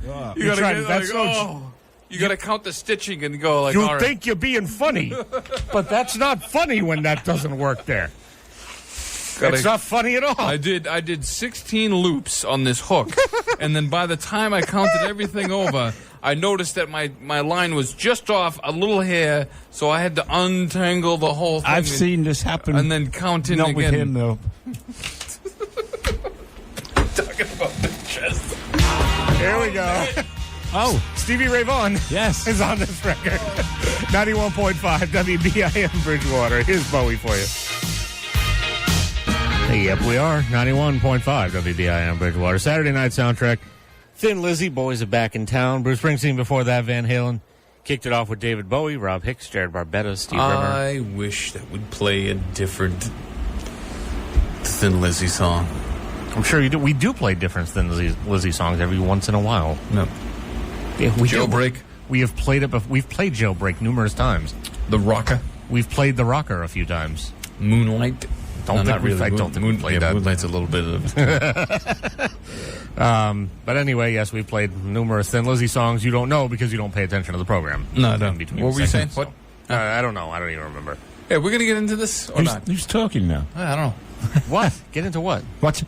Can I just make an observation here? Sure. So I noticed this thing about this orange goblin that we've got going on here. Oh, yeah. Here we go. Right? No. It's a very astute thing. Observation I've made. Okay. So anytime he disagrees or dislikes somebody, he rips them apart completely. Right? Right. Like for example, that Mika girl. You know, he talked about her face, always bleeding at the seams, and all that other junk. Right. Just ripping her apart because he doesn't agree with her Opinion? her opinions and all that stuff, right? What's interesting is there's a whole neo-Nazi racist people. He's very lax on them. Steve Bannon. Steve Bannon, you know, he's very lax on them, and he goes, "Oh, I don't know, they're bad people, I guess. I don't know." Or someone says, "What about David Duke? You know, that guy supports you through and through. Are you going to disavow him?" He goes, "Well, I don't know. I need to do more research on him." Well, he runs an organization called the KKK. Are you into that? I don't know who they are. I'm going to have to look into that. And it's like, so my point is that he's very quick to like destroy people that he fully disagrees with. But however, those groups, those racist groups, he's a little bit lax on it, a little bit hesitant to fully say in such venomous words that he uses otherwise. Right. So that's kind of interesting. I just like how every time he did you see the stupid? I wanted to punch him in the face. Did you see the stupid news conference that he gave that one time after the Charlottesville thing? And then someone, like as he was walking away, someone asked like if he was going to denounce the neo-Nazis or whatever, and he turned around and like looks right at the camera because he's such an egotistical maniac. Looks at the camera and goes, "We have denounced them. We did denounce them." Yeah. What are you talking about? And then he said something, and then he turned around again and said something like, "I like news. I like real news. You're fake news. Thank you." Yeah. And just leaves. Well, what are you talking about? The other thing too I liked about that whole press conference, he was like, "Well, I'm not like other politicians. I like to get all of the news. I want to understand the whole thing, forwards and backwards, and get all the real facts. But yet, like the London bombings, terrorism, Right. He doesn't get any facts. He shoots from the hip all the time with everything else. Nice. When it comes to something that he doesn't necessarily want to denounce, now I need to get all the facts together. Yeah. Like one of the things that kind of like it's so obvious that the only reason why he's running through and dismantling all of Obama's things is because he's black. Because like one of the things that he dismantled that makes no sense politically or economically or whatever, makes no sense, is that like Obama had signed off on a thing to let the community bikes thing happen in Washington D.C. It's like that's a thing to have. Community bikes, like what we see around here in the Boston and around the university here. Right. You put in a nickel or whatever, and it gives you a bike. You drop it off at the next receptacle or whatever, right? So he just destroyed that bill. Let's just take it apart. Why? It makes no sense. The people that like helped organize that thing were like, this literally costs the nation no money, and you're just going to take it apart. So I heard something interesting. We were interviewing a person on the radio. He was an ex-white supremacist, skinhead, that used to go around and beat the crap out of people. And he was beating the crap out of somebody one day, and suddenly he had an epiphany. I shouldn't be doing this. This is wrong. So not only did he back out of the organization completely, he set up a non-profitable charity organization that was funded by people that would take in people that were trying to get out of Nazi situations and kind of reorder them so they could go back into the world as a nice person. And they were losing money. They didn't have enough contributions coming in because more and more people started coming to them wanting to get out of these organizations, and they needed help. So during the Obama's administration, they put in to the Homeland Security, I think it was going to fund them for a special grant. And they won the grant, and it was something like $380,000, and it was going to keep them going for quite some time. Several other people won the same grant. Within a month of Trump taking office, the grant was cancelled. Yeah. Just for them. Makes sense. Not for anybody else. Like it's and like Like, you know, what? it's not just him too, because you got Mr. Ted Cruz Oh, God. But here's another one. who cut down Katrina money. Steve Bannon gets kicked out of the White House. He's the one that, fake news and these these news organizations don't tell the truth. What does he do the first day? Goes on 60 Minutes. I have a theory about that. You know, you put on your tinfoil hat or whatever. I think that whole he's out, he's fired type of thing was all just for show, and it's just like, okay, he's our strategist. Where's the best place to put a strategist? So they're going to place him on the outside. He places him on the outside in the media aspect of it to kind of stir the pot a little bit on certain things, because if you make enough racket on that end of things, it's going to kind of quiet out. It's going to drown out the other racket. Right. I think that's... No, I think that's actually a fairly good, It's a theory. idea. Good theory. Yeah. Wait and see what he does about Trump, though, because he says he's coming back after Trump. Well, what was the whole deal with it? Well, how come he looked like he had gotten beaten in the face when they were taking pictures of him, right before he left? Does he have psoriasis of the face? Yeah. He's got Is that what it something is? going, I mean, that's what happens when you let Satan jizz on your face. Yes, I guess it would be. Yeah, I don't know. I mean, I know we're probably pissing a lot of people off, but I don't care about that. These are important topics. Think back to the station meeting that I went to on Tuesday and all the things they told us not to say. And I'm thinking about... Have we covered all of them so far? And much? Then some. Okay. I think. I'm just getting mine out of the way for the first show, and then after that, it's going to be quality quietness. Great. Yeah. Well, make sure there's no quality quietness on November 11th, because that's what I'm going to need you to ratchet it up at that point. gonna We be need to script it. Yeah, we're going to script it. Okay, good. Yeah, we'll work it out. Just so we don't run out of We'll things have to say. a talking points and everything. It's going to be You great. guys are way too excited No, about you this. have no idea. Well, it's just... I feel like we should get some of those little pistols with the little sticky dart things and fire at the glass. You look at the news today too, where he was like, "Oh yeah, maybe we won't leave the Paris Accords." Dude, what's with this? And then he's had a long history of saying flip-flopping. crap during the campaign just to get the votes. Oh, I know. And But then- you have But I mean, the Paris Accord thing, he decided to pull out of that while he was president. Yeah. But there's I'm noticing that there is something strange going on here, right? Because he finally made a deal with the Democrats on two platforms that he was absolute about, right? The debt ceiling. He made a deal with, and then also the DACA situation, where just after he killed it, he left it open for Congress, and then he gets with the Democrats of Congress and says, "Let's make a deal," and then now but he's also gone on record and say, "Oh, I never made a deal with them," but everybody's like, "Dude, you just did in the room just there."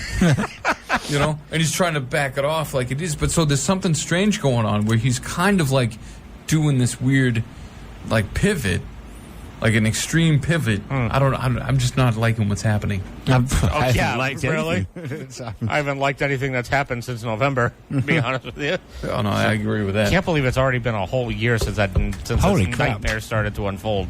Yeah, I mean it's still going. No, I know. I mean, I'm saying, so you think back where we were a year ago at this time, and the election was going on, and we were watching with jaws agape, just at the fact that the whole thing had gone on as long as it had. A year ago, next month, is when Grab 'Em by the came out. Yep. And we figured, this is great. This is great. He's going down in flames. Did you see that shot of him apparently in Florida, wading through the water, carrying two little kittens? Did you see that? I did not see that. It's a Photoshop. It's an absolute Photoshop, Yeah, because you look at obviously. the body of the person, Right. and he's never been that skinny in years. But he's holding two little pussies. It's like, it's perfect. I mean, I got it without... Here's the other thing, too. Again, tinfoil hat, right? Steve Bannon, during one of the interviews, said that that whole video, that whole leak, was a litany test for people to see... A litmus test? Yeah, that's what I said. Okay. To see... That's a great bit that I do with one of Except it's not a bit. I think you really think the word Are you is... sure?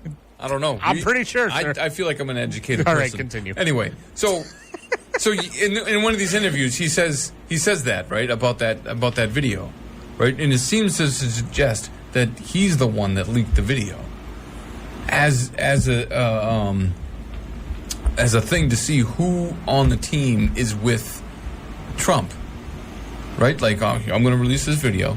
We're going to see what happens, and we'll see which one of you people are so loyal to this man, because that guy's all about loyalty. Right? Oh, yeah.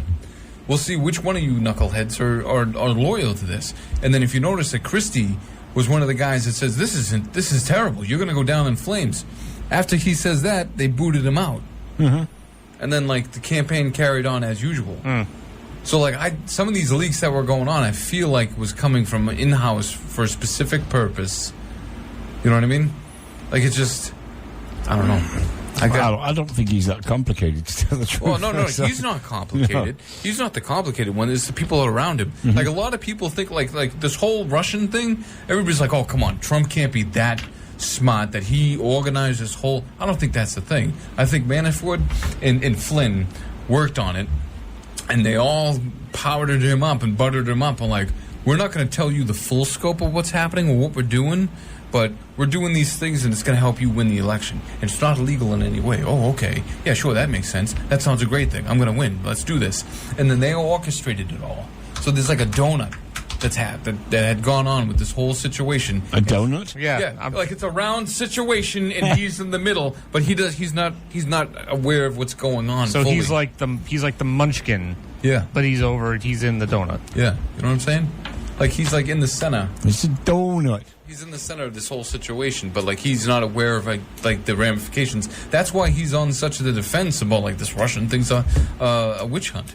It's fake news, blah blah blah. But everybody that's in it is obviously caught up in it. You look at all the facts and you see like, wow, Manafort was really in this situation. Flynn was really in this situation. Kushner and all these people that are surrounding the guy are heavily into it, whereas he's the only one that has gone on record like, this is fake. This is insane what these people are talking about, because he's, you know what I mean?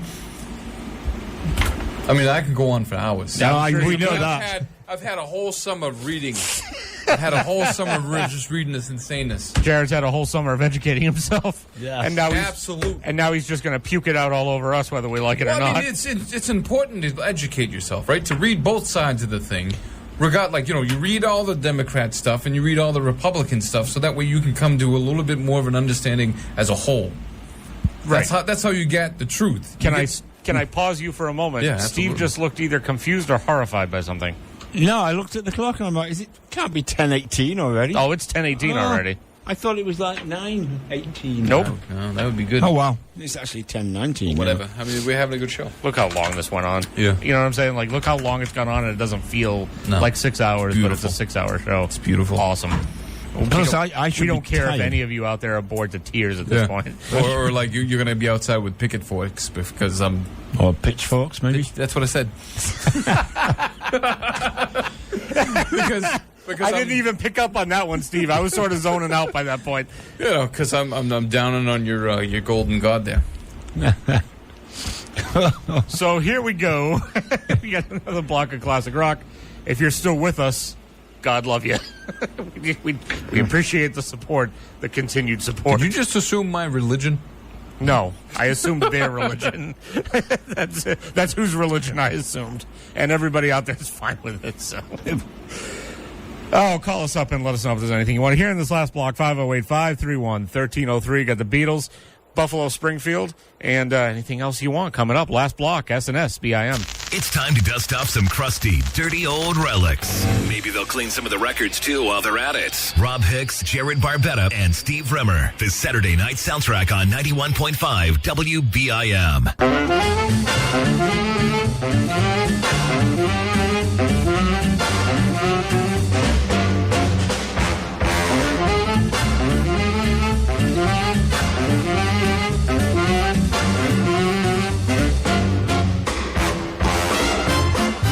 At 91.5 WBIM Bridgewater.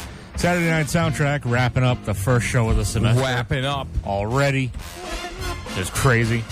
Rob Hicks, Jared Barbetta, Steve Rimmer for one more time tonight. And then we'll be back next week to bore you for 6 hours again. Offend you. And to play a whole bunch of classic rock in between.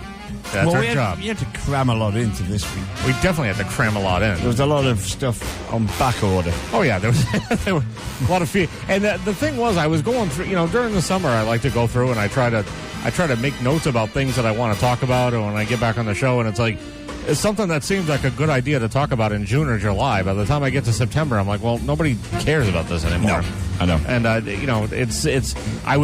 I'd make notes, and then I'd throw stuff out, and then I'd make new notes, and then I'd be like, well, what was that note from 2 months ago? Because now I feel like it's relevant again, but then it would go away and all that. That's the only problem with being off for such a friggin' long time. I could not believe when I was doing the math on how long it had been since we had been on the air. Like how, it struck me that I was like, oh, well, holy crap, the oldie show was the last one that we did. And How when was was that that even again? possible? It was April 29th. Oh, wow. And we did the oldie show that was absolutely exhausting but fun. Probably aim to do that again next semester, near the end of the semester, and we will make sure to do it on a day when the building's going to be open for the entire time. Yeah. Unlike when we tried to come in for because that would have sucked if we had built up the oldie show, decided to do it, saved it for the season finale, and then came in that week and it wasn't open. That would have been the worst thing. I was thinking about that as we were going home. I was like, well, at least that didn't happen. That was pretty much the solace right there. Once again, don't forget, November 11th. I don't know exactly how it's going to work, but heroin of Jared and Steve. hopefully I'll be able to at least. I mean, my main goal is just to be able to make sure that I can actually physically come in to do the show. If I can come in so that I can at least sit here and be the engineer while you two boneheads sit out there and talk for however long you have to talk, then well, What's that pen they use that'd be on fine. heroin overdose people? Narcan. Narcan. We're going to need a couple of those. Yes. Yeah, we are. Verbal narkings. I was trying to figure out what he was talking about at first. I was like, what's he talking about? There's a heroin pen? What? What's going on? Yes. EpiPen. EpiPen. Then I managed to figure it out, and everything was good. I want to know what that thing does. It adjusts the gain. I'm going to touch this again over here. Stop touching stuff, sir.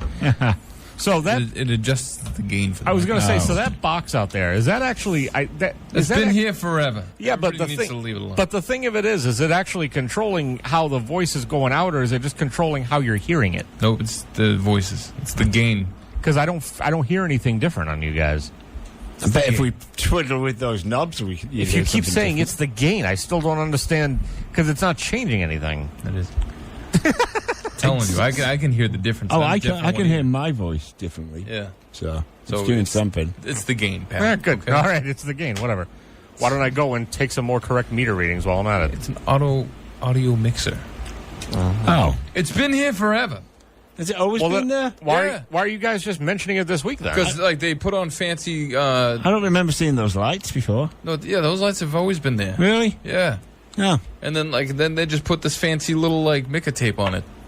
No Do big not deal. adjust control knobs. No big deal. Just leave it alone. You can't Jeez. play with the knobs. God damn it! Don't play with the knobs. I just threw out a pen. Why? I don't know. It's a perfectly good pen. Here's another one in the trash. I mean, we do have that Stonehill pen that somebody brought in because they're a jerk. Because they're a racist. No need for that because there's all sorts of competition going on. It's a nice pen, though. It is. I don't even know what It writes nice. I don't even know what Stonehill's numbers are, but they're very close to ours. They're not also 91.5, but they're like 90.3 or something like that. It's close. It's close enough that there could be some interference Crossover. when we're trying to do the best show here in Bridgewater. We could be getting some of that junk crossing over into our airwaves, and we don't need any of that. No. So the official lineup, in case anybody doesn't know, and I don't know if Mike mentioned it on his show or not, the official lineup that we're aiming for the semester. So it's basically going to be. And this has been agreed to by the three of you? Yes, Yeah, okay. and and not only agreed to by the three of us, but it's officially on the schedule. Okay. For the semester, so it's not even like an unofficial agreement amongst us. Okay. It is scheduled the way it is. So Mike Holmes has his alumni show He kicks off Alumni Saturdays now from 1 to 3. John Coombs, once he's able to come in here and kick off his show, he's going to be here from 3 to 5, and then Saturday Night Soundtrack is going to be here from 5 to 11. Nice. And that's how it's going to go for the. So now, did Mike remainder do of the an extra semester. long shift today? Or did he Yeah, just- he did. He came in at 1, and Wait till 5. he was exhausted by the time we came in. Yeah. He was pretty much glad to see us, and then he left. Why he left at 1:15. Correct. So, this is why our show has now been going on for 6 hours and 3 minutes, and it's not even. It's 10:52. Yeah. So, so that's the way it's going to go, and we're guaranteed for that for the whole semester, so that's great.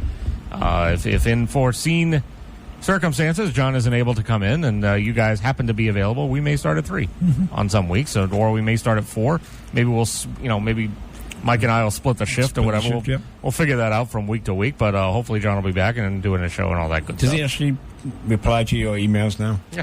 Oh, He does, good. as a matter of fact. Excellent. Good. Yeah, you seem to have more communication going this Yeah, time. so that works out good.